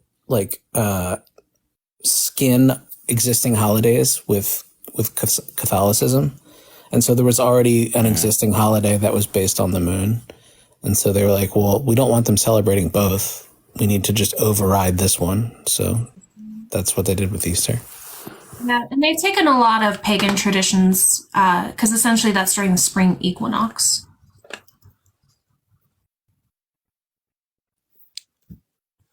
Yeah, the moon. Partial full moon. First Sunday after the full moon. Okay, doesn't make any fucking sense, but all right. It's a leap year. Any leap year birthdays in the comments? Easter falls on the first Sunday after the first full moon of the vernal equinox, or the first day of spring. Because Easter is timed to the lunar calendar, which varies from year to year, the holiday does not fall on the same day every year. In addition to, I already forgot how to pronounce that, goddess, fertility and other elements of spring are often associated with two aspects of the Easter holiday, eggs and bunnies. What if we changed Easter to oyster and we just make it a holiday celebrating seafood? I mean, that. Yo, Wagwan, Oyster. shorty. What's your Snapchat? Oh, what? Wagwan. What's your Snapchat, shorty? Huh? Bro, I can't hear you. I said, Wagwan, what's your Snapchat? I don't get it. It's just some dude asking for can't see Snapchat. Adolf. hello, welcome. Hey. Can you hear me? Yep. You hear my train? Sorry? Now go ahead. Yeah. So English is not my first language, so sorry if something is wrong. My only problem is with the pro-abortion. Can you tell me your stance on that? Abortion is healthcare, and I think everyone should have access to healthcare. Okay, and up to what moment do you support it? So I define abortion as the deliberate termination of pregnancy, and I think you can deliberately terminate your pregnancy at any time. So up to 9 months. Yes, I hope you listen to my definition, because again, it doesn't mean that the fetus dies. Like, essentially an induction labor would fall under abortion with the definition I gave you. Sorry, can you explain that the term induction you said? Yeah, so people who go to the hospital and are intentionally put into labor, they are what is called induced. Okay. So under my definition, technically, an induction labor would be an abortion. If we are talking about like abortion like killing the fetus, up to what moment do you think that kind of abortion is okay? I would say around 24 weeks. Okay, and what changes in 24 or 25 weeks?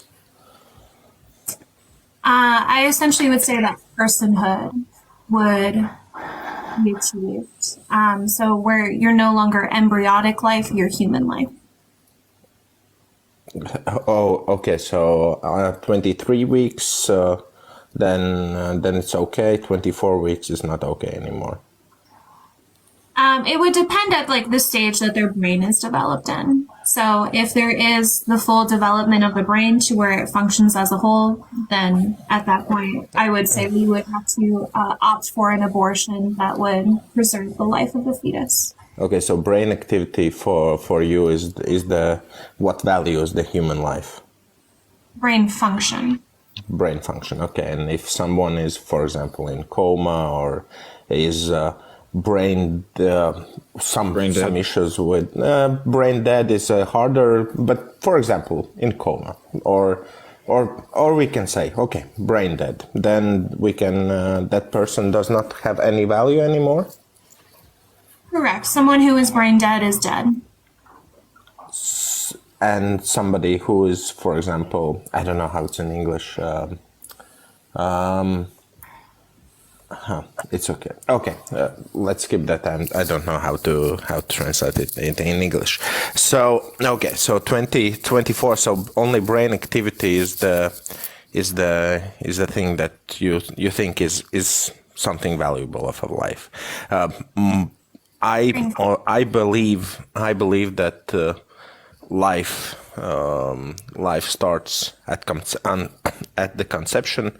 I believe that is the only moment what we can say that this is the moment when the life begins. And abortion, I support abortion only in two categories. First is rape. That is one instance when I support it, and the second one is if the pregnancy endangers the woman itself. Any other, I don't see why.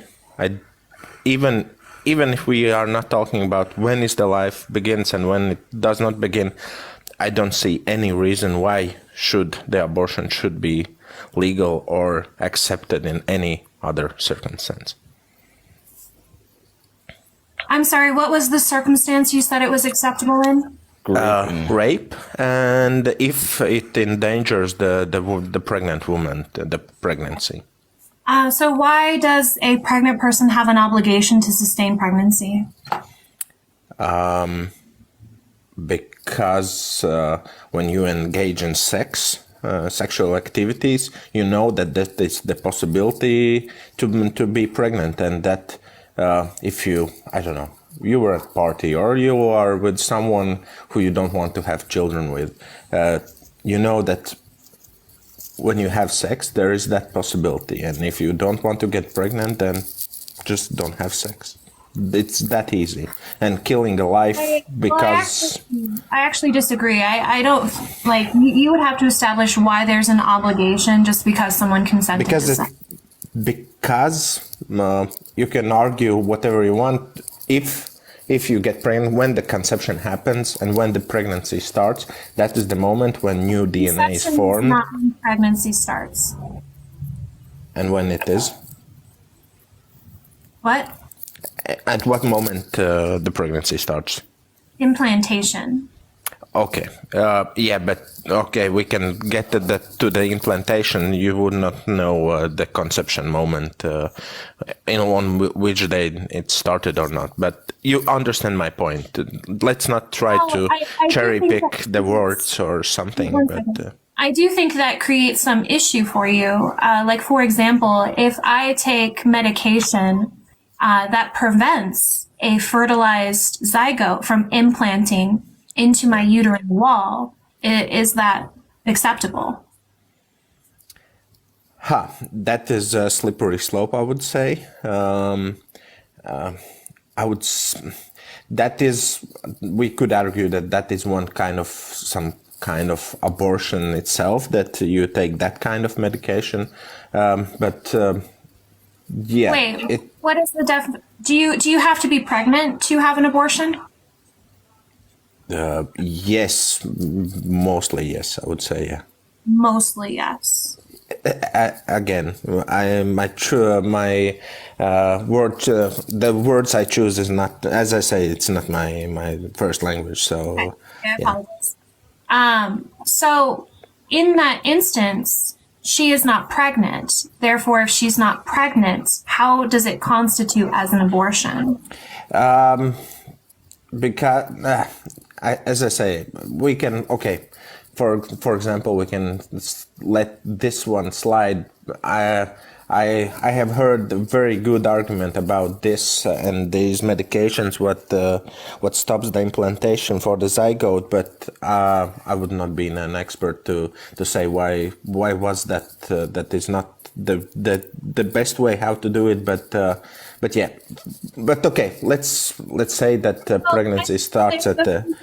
I think that is a really important discussion, because I have an IUD. And an IUD is a birth control device that does make it difficult for a fertilized egg to implant into the uterine wall. Should I have access to that type of contraceptive?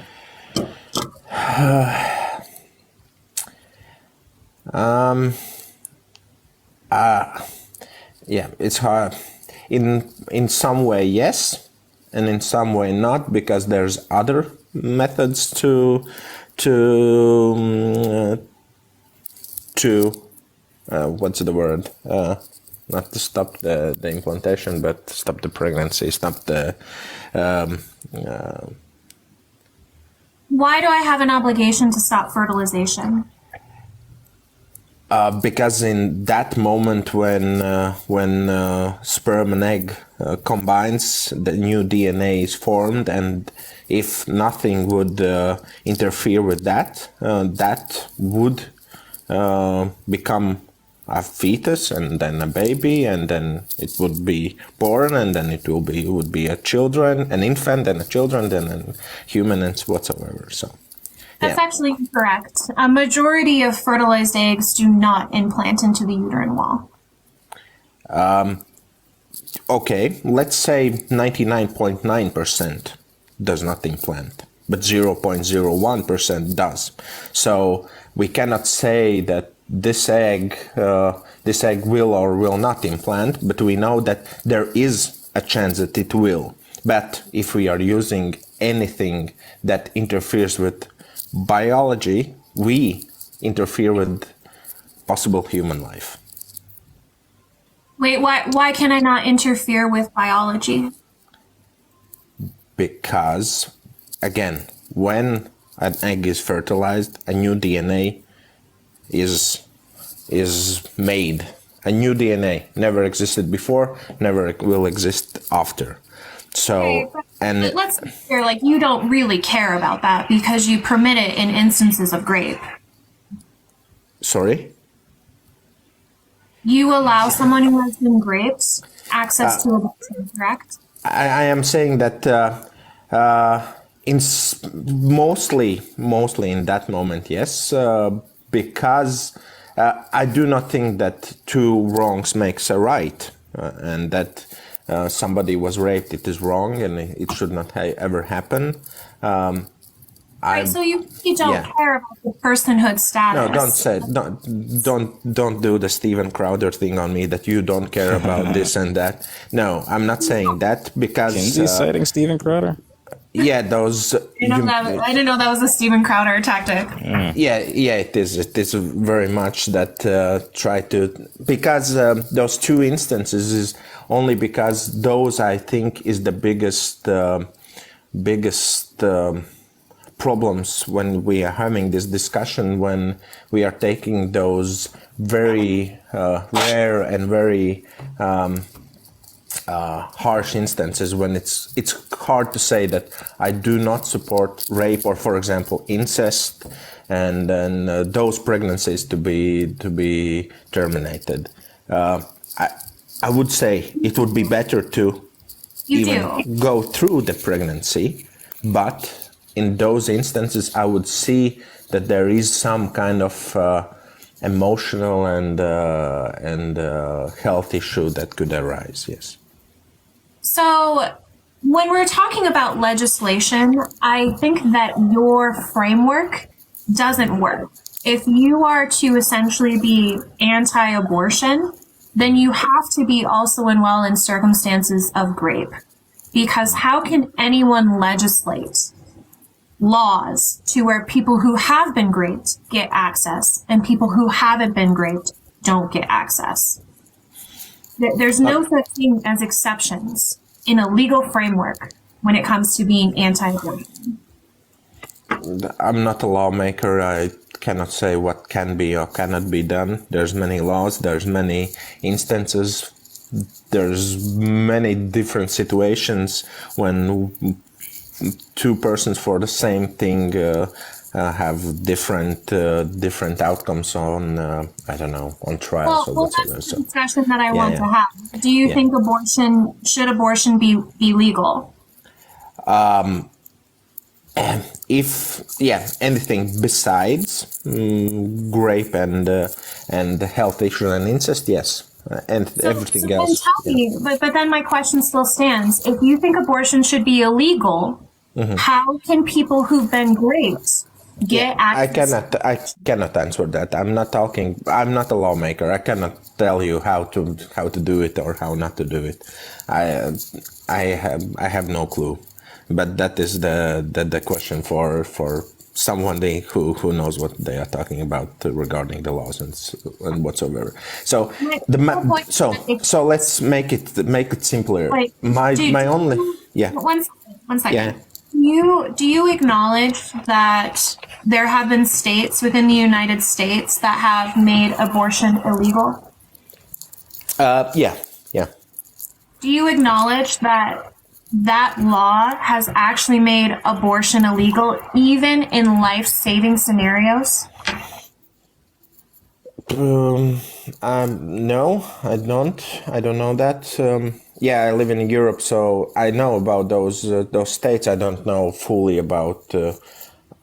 Are you saying that, for example, the fetus is endangering the woman, and the abortion cannot be any abortion? Correct. Or that the woman's life is in danger and they still deny an abortion. In danger in what way?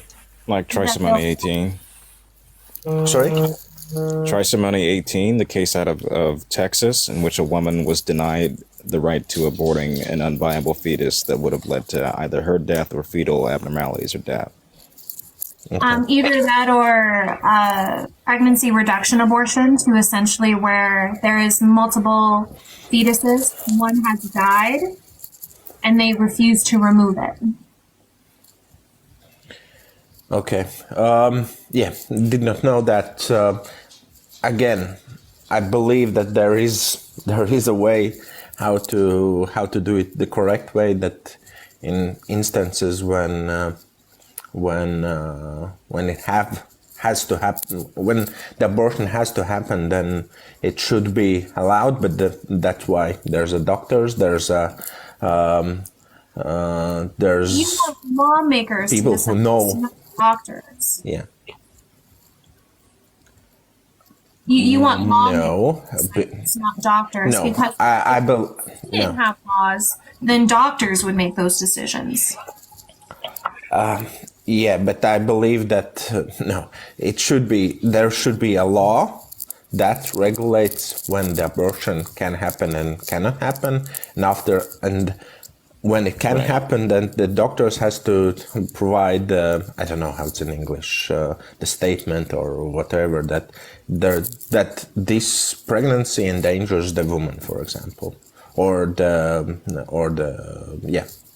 fetus with abnormalities or whatsoever. Are you familiar with who Savita Halappanavar is? No. Okay. So have you done much research on anti-abortion laws? In U.S.?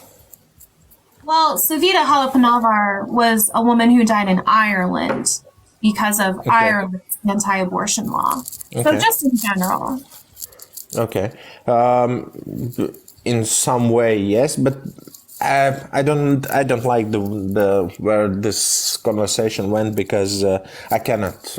As I said, I'm not talking about the law.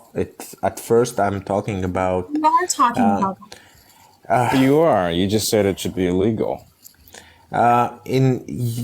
Yes, okay. Yeah, it's hard for me to. If somebody would speak in my language, it would be much easier to explain my stance. But the main reason, so going back, the main issue is that I don't understand why. We are talking right now. We are talking about the situations, for example, for the law that those when the woman is endangered or the rape or whatsoever. But I don't want to say precise percentage, but 80%, something around that, pregnancies are terminated just because the woman or the couple is not does not want the child, or it happened on a one-night stand, or that's not what is not true. But also, most abortions are most reasons for abortion are. Sorry? that is the cause of a one-night stand, you are more likely to have an unwanted pregnancy in long-term committed relationships. Yeah. I'm not saying that only one-night stands. I'm saying that, for example, the couples. I'm not percentage. Yeah, I'm saying those all, like, for example, one-night stands, for example, couples who is not ready for the children, for example, in five-year relationships and whatsoever. Yeah. I'll drop the legal argument because I don't but I do implore you, I hope you know that with your abortion stance, you're living in a fantasy land. There is no legislation that includes exceptions. So by you actively denying people access to abortion, you are increasing maternal mortality rates. Okay, let's go a different route. Okay, let's say, look, let's not make abortion legal, but let's change the way we look at the abortion, because what I'm saying that most of the cases for the abortion happens when people just aren't ready, or does not want the kid, or, for example, they are too young, or they do not have the financial situation where they think they can provide for the kid or whatsoever. So most of the abortions happens because of that, not because of rape or health issues and whatsoever. So my main question. Move on from that, but we have already gone down this road. I've asked you why someone has an obligation to sustain pregnancy, and you said because they consented to sex. Why does consenting to sex create an obligation? because in that moment, when we go back, I believe that life starts at the conception, and you do not have, the woman does not have the right to choose what happens to that fetus or that egg or zygote or in whatever stage it is. But that doesn't answer my question. That doesn't answer my question. Why does consenting to sex create an obligation to sustain pregnancy? Because the sex, the main reason for the sex is to procreate. I disagree. It's not why people have sex. And also it ignores the fact that something like 50 to 55% of reasons why people seek out abortions is due to failed contraception. Yes, because on every contraception or condoms, on everything, there's written that it is not 100%. And if you engage... You're not consenting to that risk of it failing. Then don't have sex. Because I understand it is celibacy. Okay, so I have in some way, yes. 1 second. I take really big issue with people who say because you don't want to be a parent or because you do not want to sustain pregnancy, that therefore you should abstain. Because it essentially dehumanizes the experience of intercourse. And essentially, 1 second, that essentially says someone needs to live less of a life because they don't want to be a parent or be pregnant, which to me, honestly, really promotes this heteronormative idea that we are meant here to procreate and to be families, that we aren't here to actually experience life on our own terms. So, no, I don't. And I find that, number one, abstinence-only promotion actually increases abortion rates.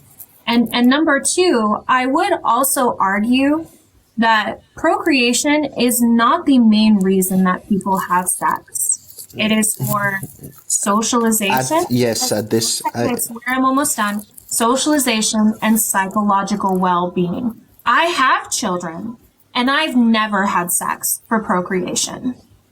Yes, I understand your point, but in biology, in the way that life is created, that sex is for procreation. You can tell me what you want. That of course it's for emotional and for pleasure and etc. etc. etc. That's fine, but what happens with the male body when male's body when he has sex and with the female's body, and that everything is based on procreation. That in modern age. What purpose does a clitoris serve in reproduction?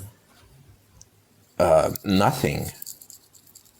Yeah, but you don't have a pleasure center, right? Yeah, okay. Then if you want to have a pleasure, then you have the option. But you don't engage then in sexual activities. Wait, so why is goes it there? with penetration, etc. Wait. Why is it there then? If it's not for procreation? That is, I'm not a biologist. I would assume that for the pleasure and so on. But then you are saying. Yeah, but I'm not saying that the sex is not also for, you cannot have pleasure when having sex, but that does not take out that sexual intercourse main reason is for reproduction. What do you mean by main? Woman in who assigns that days, reason? Define main. Define main.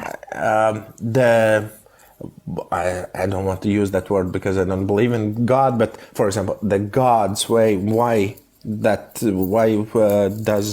woman produces egg and male has sperm is because to reproduce, and the way how to have this reproduction system works is that you have sex and then the fertilization happens and so on. So the main thing is that you have to understand that there's a risk when you are having sex. There's a risk you will get pregnant.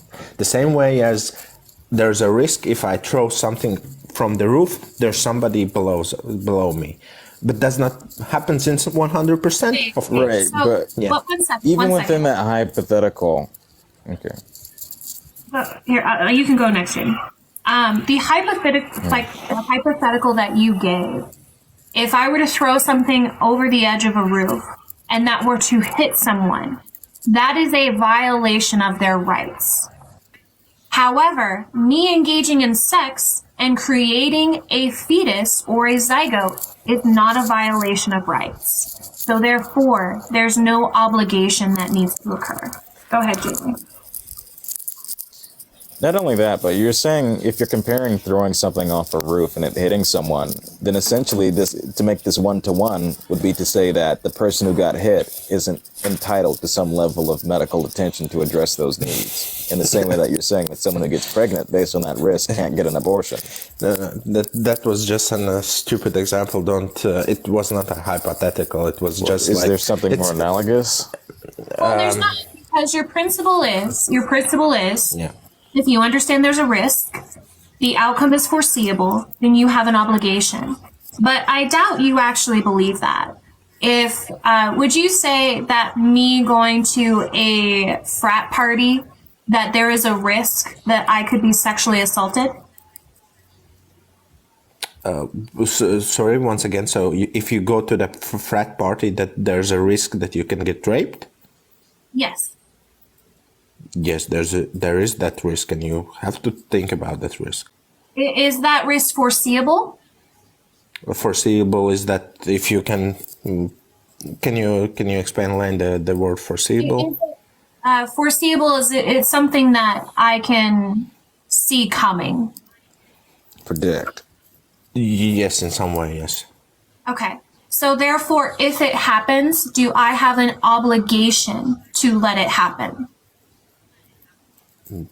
No. So then your principle doesn't stand. Just because there is a foreseeable risk does not mean that you are because in what this example what you gave, there is not a third person, the third rights, the third human involved. I don't care about, of course, the fetus does not have a right. That is the next question.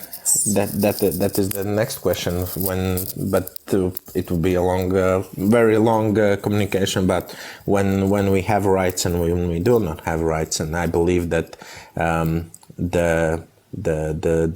fetus has rights. It has especially the rights not to be killed. But yeah. So I can concede. Wait. I can grant the fetus all rights that you and I have. I will grant that. But that does not include the right to use someone else's body as life support. But, okay. In your opinion, so the fetus, is a part of a woman's body, or it is a separate body? It's a separate body. It's a separate body. So up to 20, I believe it was 24 weeks, you think that you can decide what happens to this other body. And on the 25th week, you cannot anymore, correct?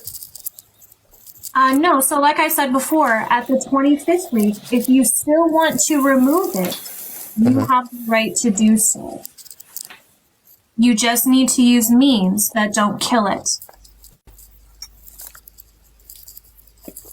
Okay, so anything above the 25th week is abortion by not killing the fetus in some other ways. Yeah? Correct. Yeah. So, yeah. First of all, it's good that thinking that after the 25th week, the fetus should be saved in any way possible. That is a good thing. But yeah. So my main So our difference is that I believe that up to 24th week also there is no reason why you can kill it, and I just There don't hasn't been believe anyone's that stance. Right. Sorry? So, right, but you still haven't provided why someone has an obligation to sustain pregnancy. Because it is a separate life, and that because that you engage in sexual activity, that why this pregnancy happened, and after that it is a separate life, and you cannot kill another human being. So at this point, I feel you're just kind of repeating your stance and not acknowledging that you have an actual foundation principles that you're applying this to. You're just special pleading, which is a logical fallacy. Jaden, if you have anything, go ahead. But then after that, I'm going to move on. Yeah, you haven't really given much of a line of symmetry here, a distinguishing factor as to why it's bad to do post 25 weeks, but also bad when it comes to prior, other than saying it's a life. And therein lies the question, why is it worthy? Why should we grant it moral consideration if it's not viable of living? Okay, because if it's not viable like by itself, correct? Mm-hmm. So then we can go again to that person in coma or under life support. Does this person does not have the rights or the moral value or the life value at that moment? If it's under the Yes, support, because that what it are we can- valuing? There's no life left. Coma's a different story, but being brain dead, their lived human experience is no longer there. And will never brain return. dead. Let's not talk about brain dead. But for example, you can be in coma and under the life support, for Okay. example. Yeah. They have So prior you cannot- established yeah. personhood and rights. A fetus doesn't. But you're saying that they have that, and therefore we should grant it to them. Okay, you were talking about the fetus that it cannot sustain its own life. The same goes with the person on life support. It cannot sustain on his own. And now you take in that he had Right. before, I'm saying the difference is he has established personhood and preferences that could dictate what he wanted or what she wanted to happen with their body in that event. Well, Or at least was that able is- to that- assign some yeah. sort of... Wait. And also, that person is connected to a machine. They're not connected to another person. we're not talking about that. About the sustainability of the life. I'm right now. I'm talking about that. So okay, you're saying We're talking viability if the- without human resources. if the person has told what he wants or does not want to happen with his body, okay. But for example, he has not told. There's no not. For example, he was driving with his car and got in a car accident, and there's nobody knows what he wants to do. In that moment, if he's on life support, does he has the moral or life value?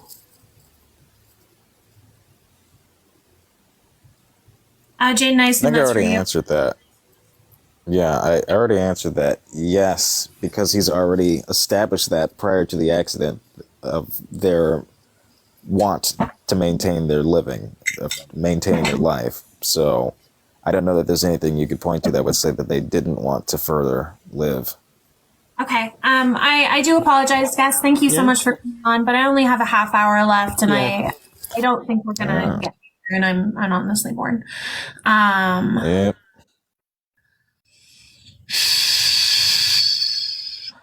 Let's see if a woman disagrees. Hi, Amber. Oh my gosh, I didn't mean to request. Ah. I'm so sorry. No worries. Thank you. Thank you.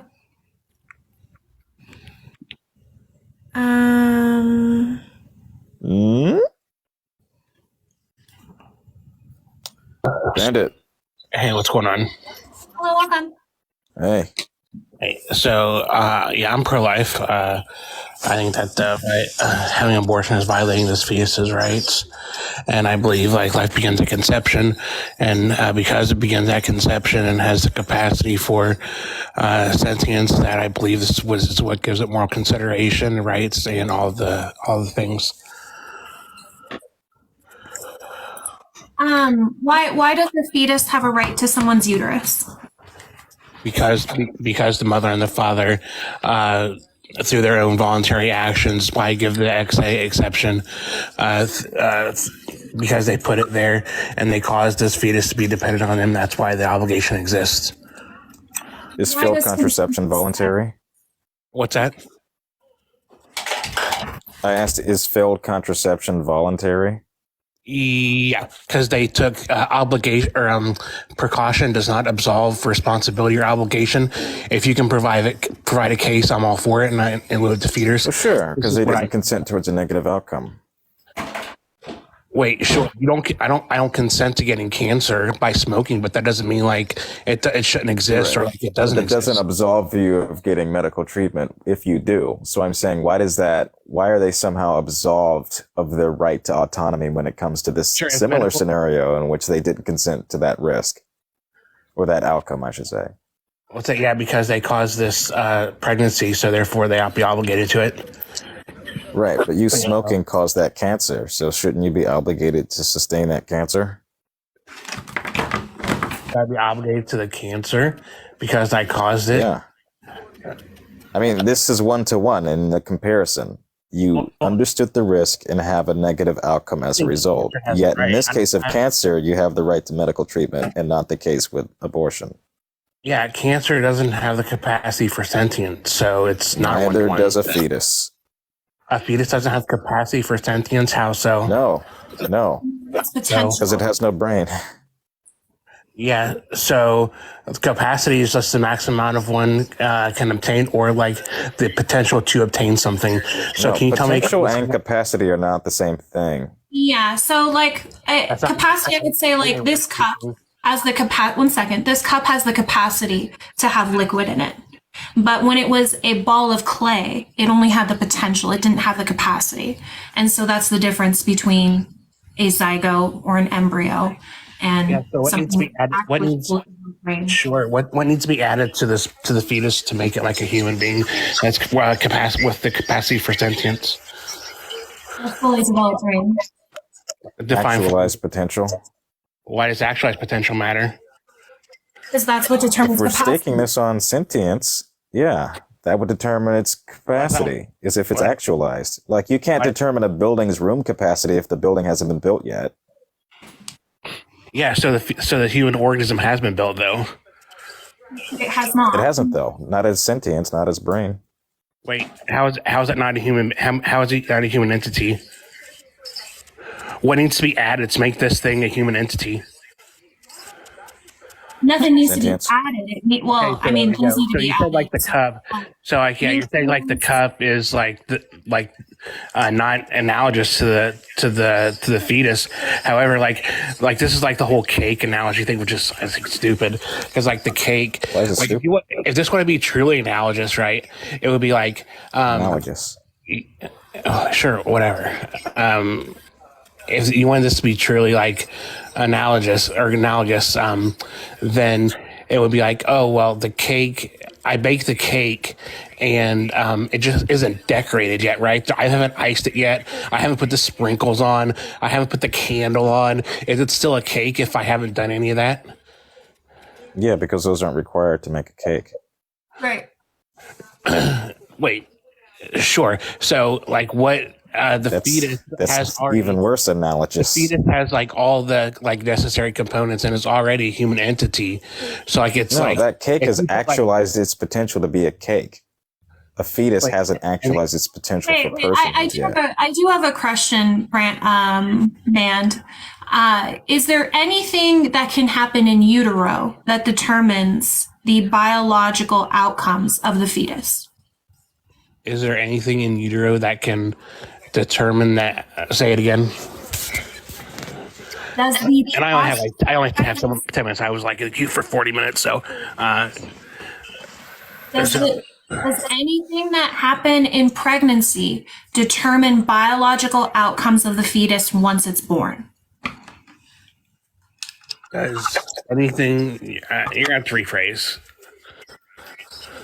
Can anything happen during pregnancy that determines the outcomes of the fetus when it is born. Sure. Great. So obviously, just like when you're baking a cake, you can burn it. That's what we're talking about potential and capacity. Is it a cake still? One second. No, it's better. Potential. Wait, if you burn the cake, it's wait, if you burn. I don't know why you think it's your turn. Yeah, because you just said if the cake is burned, it's not a cake. Can you like substantiate this claim? If the cake is burned, sure, it's still a cake. But if the fetus comes out dead, then or the fetus dies during pregnancy, I'm sure you're saying it can be removed, right? That's what I'm saying. Is that just because just because the materials are there does not mean the outcome is going to be the same every time. Sure, I never made that claim. But you are, because you're essentially equating your argument. No, I'm saying it's a human entity and also potential and capacity are the same thing. Pause. Go ahead. It's not only potential and capacity are the same thing, and they're not. Now it's your turn. I didn't say potential and capacity were the same thing. Yes, you did. You used potential. You did though. No. What did I say? My definition of capacity was. You used the word potential. Was the potential? Yeah, I said the maximum amount of one can contain, or like the potential. Or the potential was right. Yes. The potential to be. That's an argument on potential. So yeah, it's just like another definition. I would say like the fetus is capable, or fetus does have the potential to gain sentience. So like I don't care. Like this is my only qualifier for this is like the potential for sentience. Can you fly a plane? You could say that's true about an egg or a sperm. Wait, how? Yeah, so if you put like an egg, like what potential does, or what capacity does the egg have to become a fetus on its own? Or like aside from like capacity, they have the potential. If you gestate an egg, will it like become a fetus, unfertilized? No. Okay, so they're not the same thing. How about a sperm? If you gestate sperm, I never said. 1 second. I never said they were the same thing. I said they have equal potential, because if you just have a zygote, a fertilized egg without a uterus, it's not going to become what you say it already is.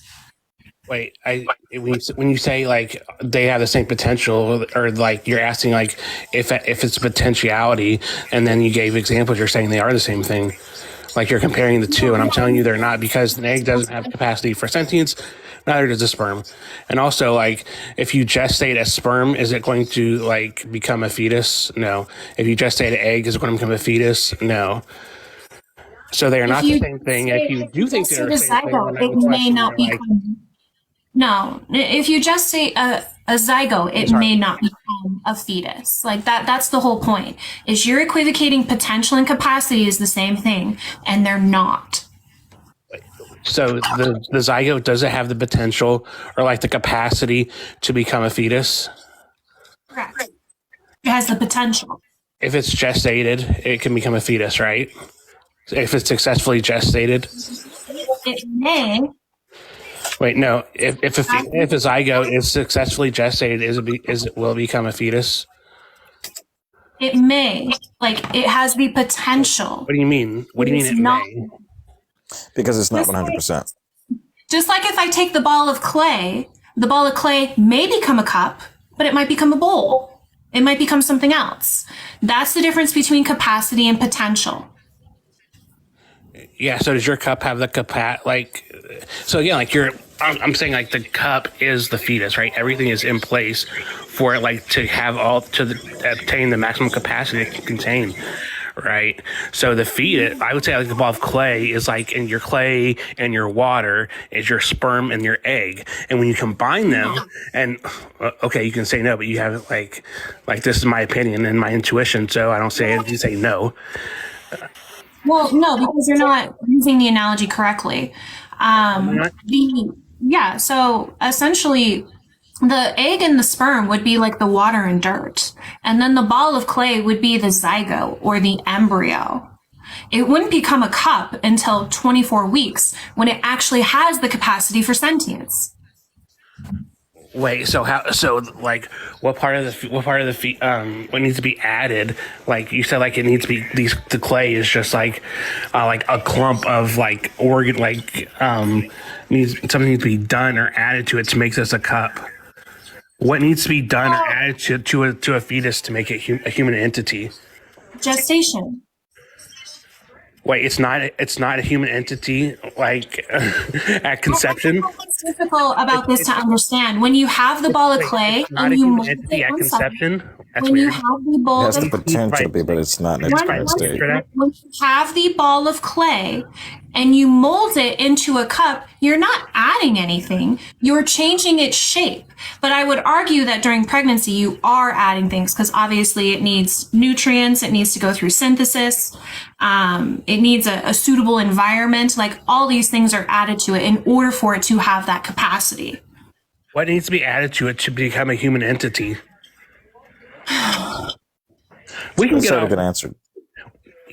Okay, so yeah, a sperm and egg. After that, what needs to be added for it to become a human entity? Gestation and viability. Wait, if a fetus isn't viable, it's not human. That's weird. It's not a human entity. Wait, it's not. If it's not viable, it's not a human entity. Have a brain. Well, James, substantiate that claim. How a non-viable fetus isn't human. I didn't say it's not a human. You did. You just said it. Entity refers to personhood. Yes, it's not about species classification. It's about personhood. So, I never said personhood. Like a human entity, could just be like a human organism. You're adding the word entity. I never said it wasn't human, but entity is something has a distinct or independent existence, experience, structure. It doesn't have that yet because it's dead. It hasn't had that experience. So it's a human organism, right? What needs to be added? It literally says a thing with distinct or independent existence. Something that is dead does not have independent existence because it has not existed. So before viability, this fetus isn't existing? I'm sorry? We can put this in an easier... When does death occur, Band? Wait. So you said and I only have a few more minutes. So if we can get off this clay thing, but so you said this entity requires something existing, and you said this doesn't apply to a fetus, a non-viable fetus, right? Either so yeah, non-viable doesn't mean dead. Because its experience, its existence is not independent. Do you think non-viable just means dead? Jaden, do you think non-viable just means dead? That's the result. This is the immediate result. Yes. Wait, so if it's a non-viable fetus, it's the ultimate If it's non-viable, it will die. Of course, that's what it means. Wait, a non-viable fetus, if it's goes at 20. Something that is non-viable has no independent experience because its experience is only contingent upon what's keeping it alive. Now you're shifting the goalpost. I don't see what I've said is. How is that shit? What goalpost have I shifted? It's the same answer I gave you the first time. No, because first you said it has something to do with existence, and now you're saying something totally different. So I said the exact same thing. And then you're that its current state is still reliant and not one that is mind independent or body independent. So is the fetus is a fetus at 8 weeks because it's not viable? Correct. Correct.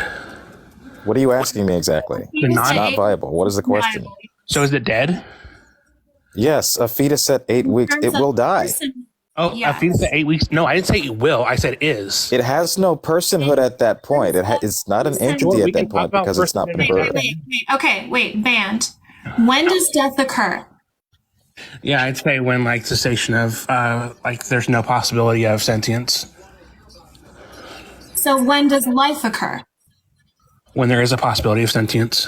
Well, life begins at conception, so.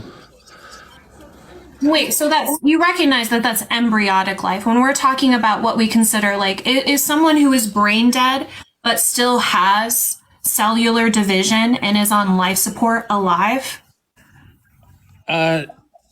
Sure. So I say when conception, when I say conception, this I said this has the capacity to obtain sentience, right? This is the beginning of life, which starts at conception. Sperm and egg don't have. We went over this. Sperm and egg don't have the capacity for sentience. No, wait. So therefore, what's yourself? What? You have contradicted yourself. How? Because you said someone is dead when they don't have the capacity for sentience. And I asked you if someone who is brain dead is dead, and you said no, even though they don't have the capacity for sentience. That's not what I said. Yes, you did. You said they were alive. That's what you just said.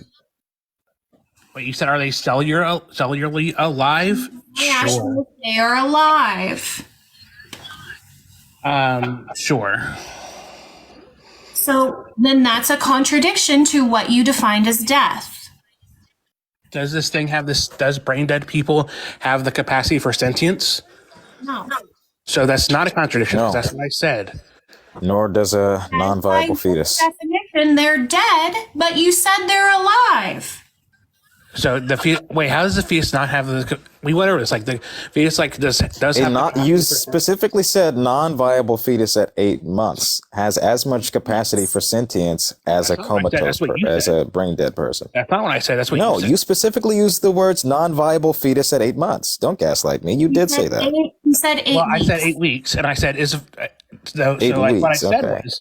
what I said was, is an 8-week fetus existing, In the terms of personhood, or no. is it alive? It is embryonic life. It is not what we would classify as human life under the umbrella of personhood. Wait, so what's an embryonic life? Is it not human? We're not talking about taxonomy in terms of like species. We're talking about personhood. When is someone a person? Yeah, why is it not a person? Because it has no established personhood.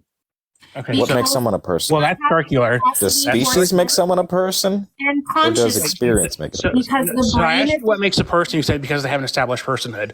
So what is all personhood is the qualifications that makes someone a person. So why is it fetus that person? I really have to go here. No, it's the condition of being an individual, which a fetus is not. Jaden, it's sentience and What's an consciousness. individual? Define an individual. Sentience and consciousness. Hold on, So wait, Jaden, what's an individual?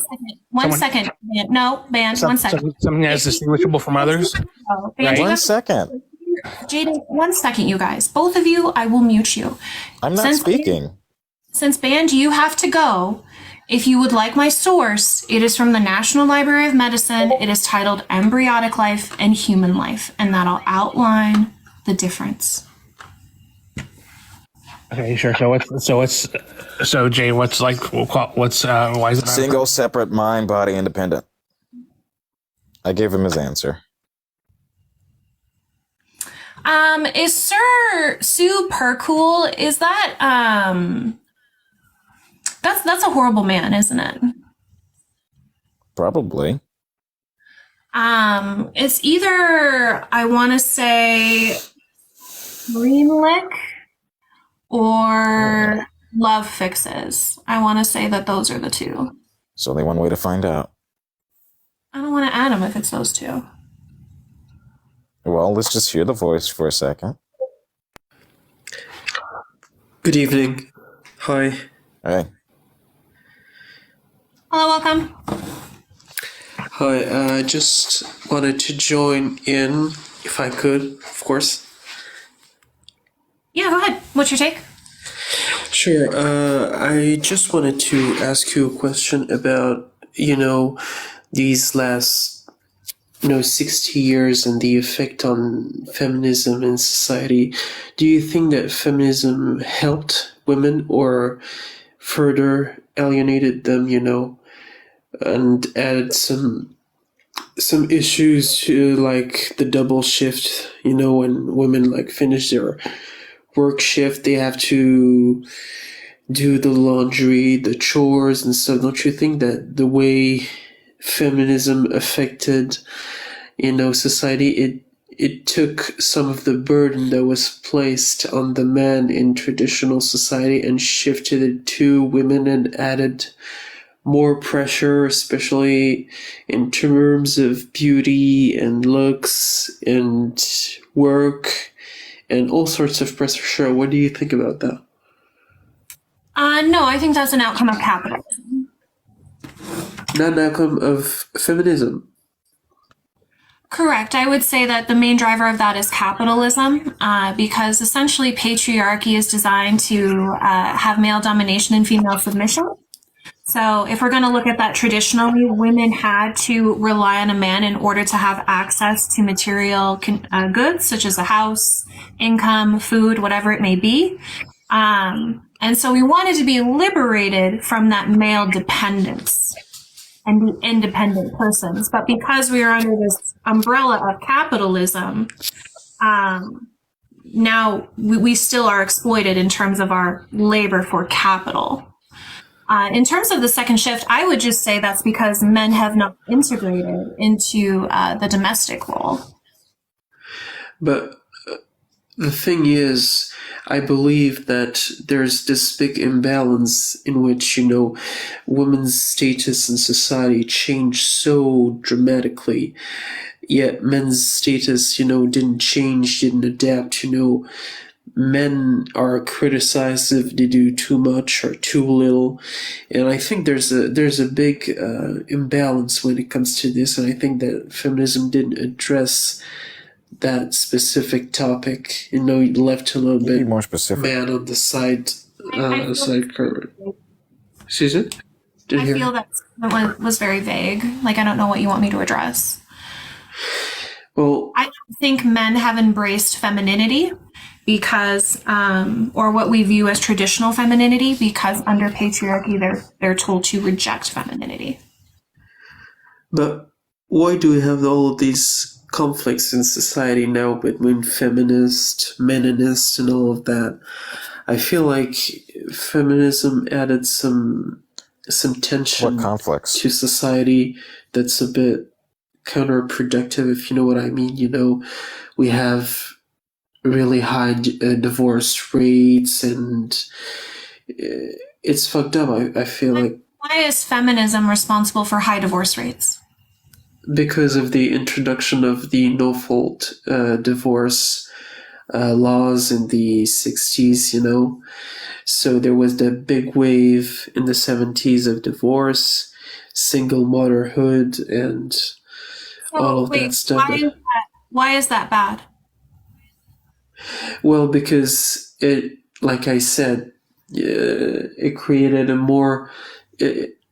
it made women more vulnerable to not being that, familial, let's just say, environment and so. I think women need to be inside a community, need to be at the heart of the community. They don't have to just live like that and survive on their own. Of that, I believe.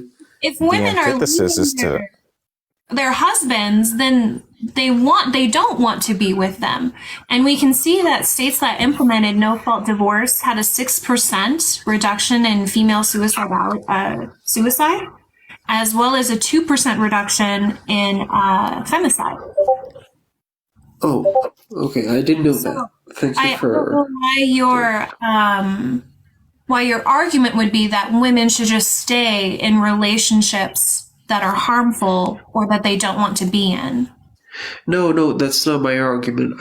I feel like some women have, and I think men too, have left their partner because they wanted to change. They didn't do it necessarily as an obligation, but more so as the whims of their hearts. And I believe that there's the fact that today in this society, we don't have that obligation that we have toward our wives, husbands, family. I don't think anyone is obligated to be in a relationship with someone who they don't love or are incompatible with.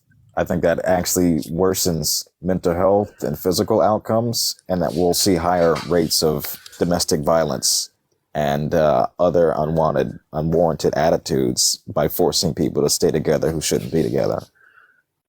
But the problem is that, divorce is really, really hard on the children. It's really hard on society. It creates. So is staying with abusers. Yeah, and marriage is really hard on women. So I feel like you're putting all the responsibility on women rather than men. No, I understand where you're coming from. Is It's just that I believe that the society took a turn that's not necessarily productive or positive for either sexes. And I truly understand what you're saying when it comes to violence, because I grew up in a very violent household. I saw my father beat my mother almost to death, so I really know what it's like. But in the same breath, I don't know if the divorce would have been a better thing. It's really, really complicated, I feel. And What if a divorce was one day away from him unaliving her? Well, that's the thing, if she asks for a divorce, she could get killed too. She could get unalived. So it's Isn't that really a problem? No, I mean, if she asks for divorce, there's chances that the husband could try and kill her or stalk her. I don't know. I feel like that's not an argument on why divorce is bad. What about divorce is difficult for children? Well, I believe that children need to have a stable home, because the first few years of their lives are conditioned by their parents, and I think the relationship between the mother and the father are the first most important relationship in which a child bases his image on relationship, on family. And I believe that divorce, especially when it's a non-urgent matter like domestic violence, and so gives the idea that the child could just up and leave and find someone else and then create a very scattered family circle. I truly believe that we really need to reassess, the image that we have about marriage. Perhaps I misheard. Did you say domestic abuse was a non-urgent matter? No, I said it was an urgent matter. Okay. Well, So- then what would be a non-urgent matter? Here's the issue that I have. When we look at the outcomes of divorce, that is primarily dictated on income, as well as someone having access to child care. And so I would argue that divorce is harmful for children because of capitalism, because people have a hard time having access to childcare, as well as finding the necessities to sustain basic incomes. So it's not an issue that the parents are now separate. It's an issue that it's difficult for single parents to have access to other care and income. So if we change the material conditions of capitalism and go towards a more socialist outcome, those negative outcomes of divorce would mostly go away. Oh, okay. I'm not just forcing and doubling down the arguments. If I learn something new, I don't have any issue with it. But it's really interesting take. I didn't know that.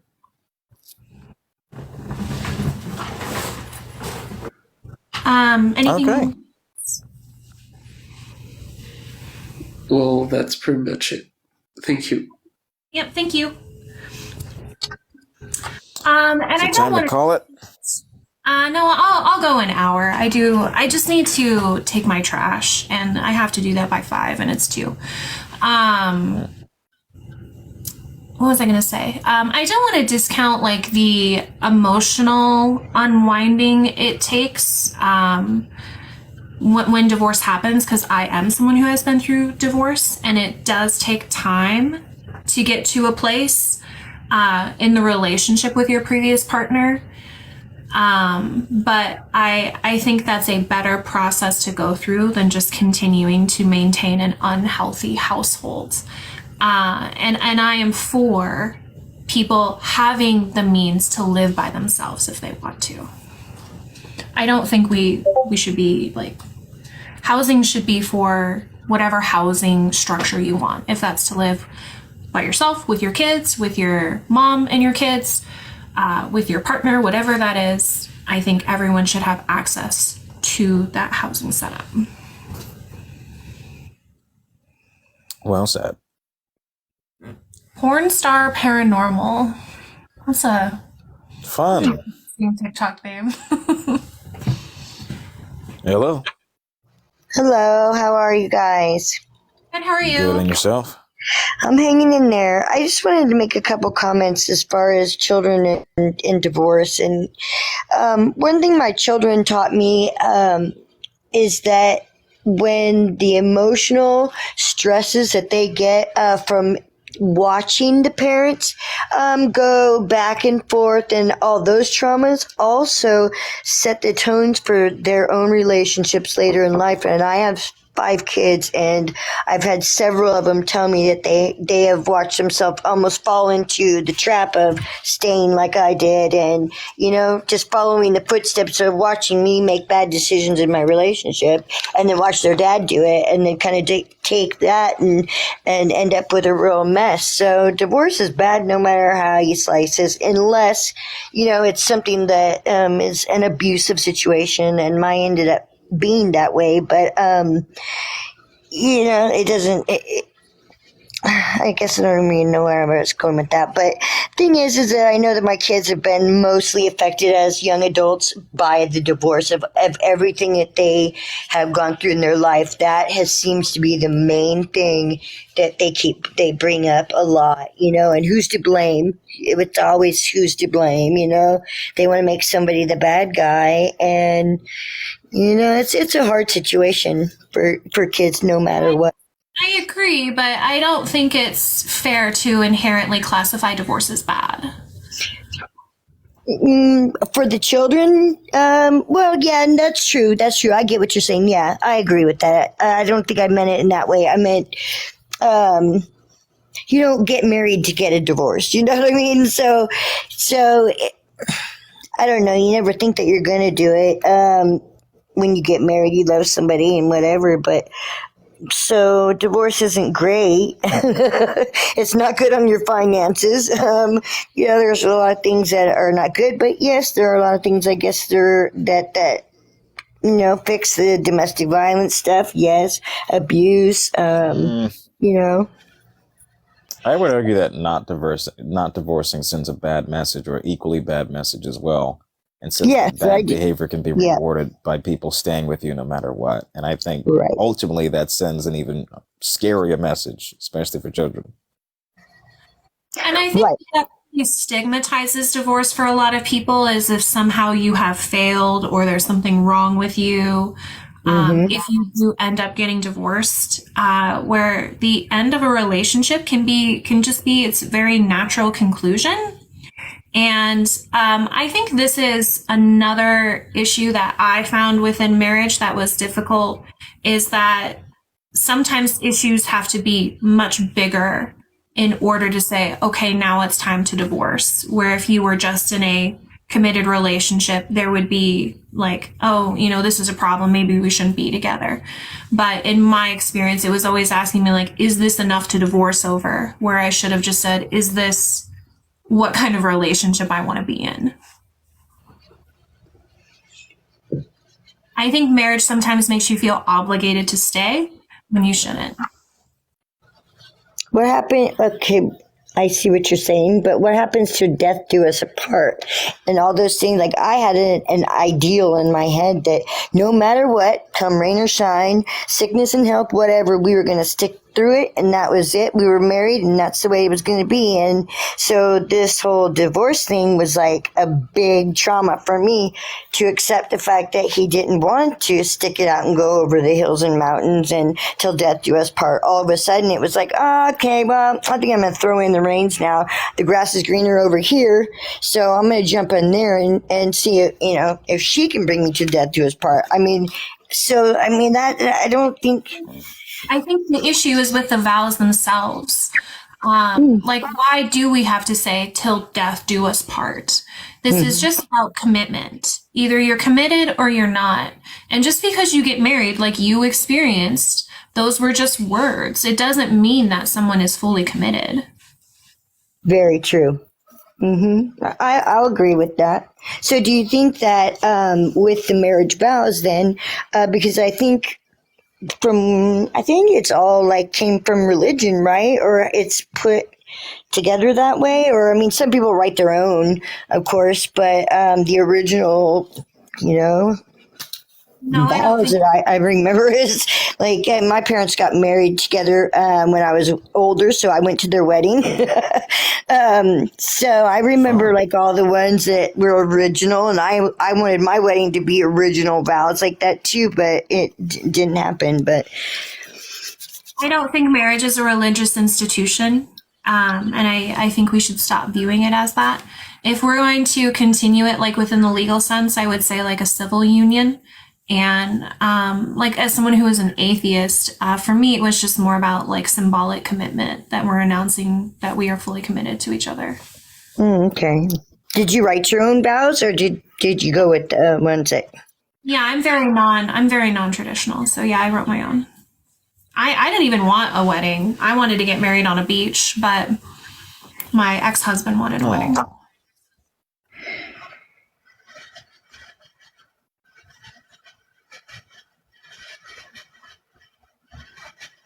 Okay.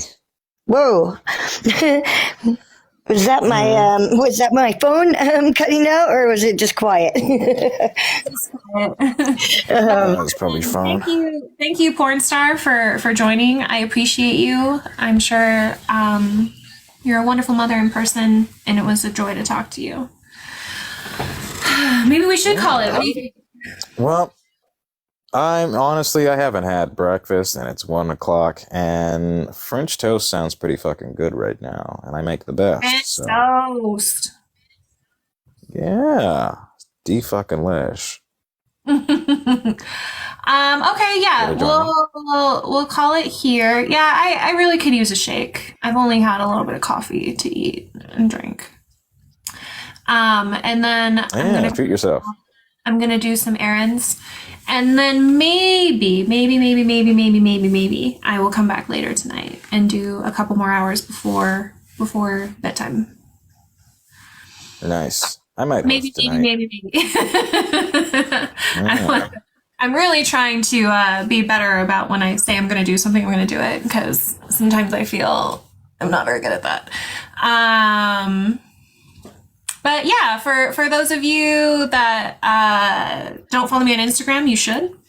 And I did post my schedule for at least the next few months, foreseeable future. So if you're interested in that, to know when I'll be going live, you can check that out on Instagram. Do follow me here on TikTok, on Instagram. You can subscribe to my YouTube channel where I do post debates in case you've missed them. I have my tablet here who's recording, so you'll see the comments and the guests and everything. And then join my Discord if you want to be a part of my community. We are the Pineapple Court. It's super fun. There's a couple links in bios if you want any access to information, or there's one company I am an affiliate with, so I do receive commission on products that you buy. Definitely recommend you check out We Are Babe Co. Very snarky, really good merchandise. It is a female-owned business. I know Katie personally, great person. Definitely recommend you support a small business owner if you are looking for that kind of merchandise.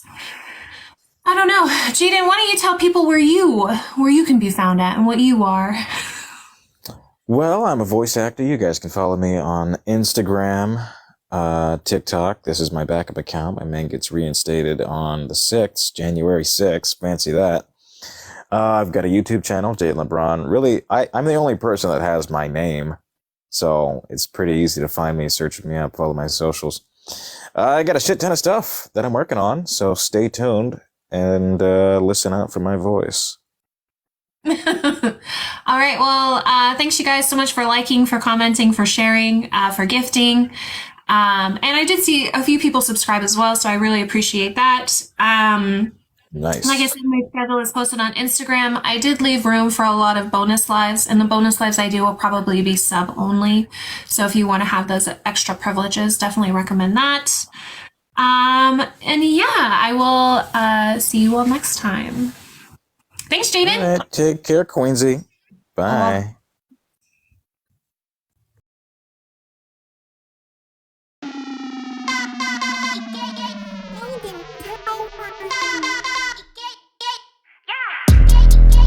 I'm so fucking cute, bitch.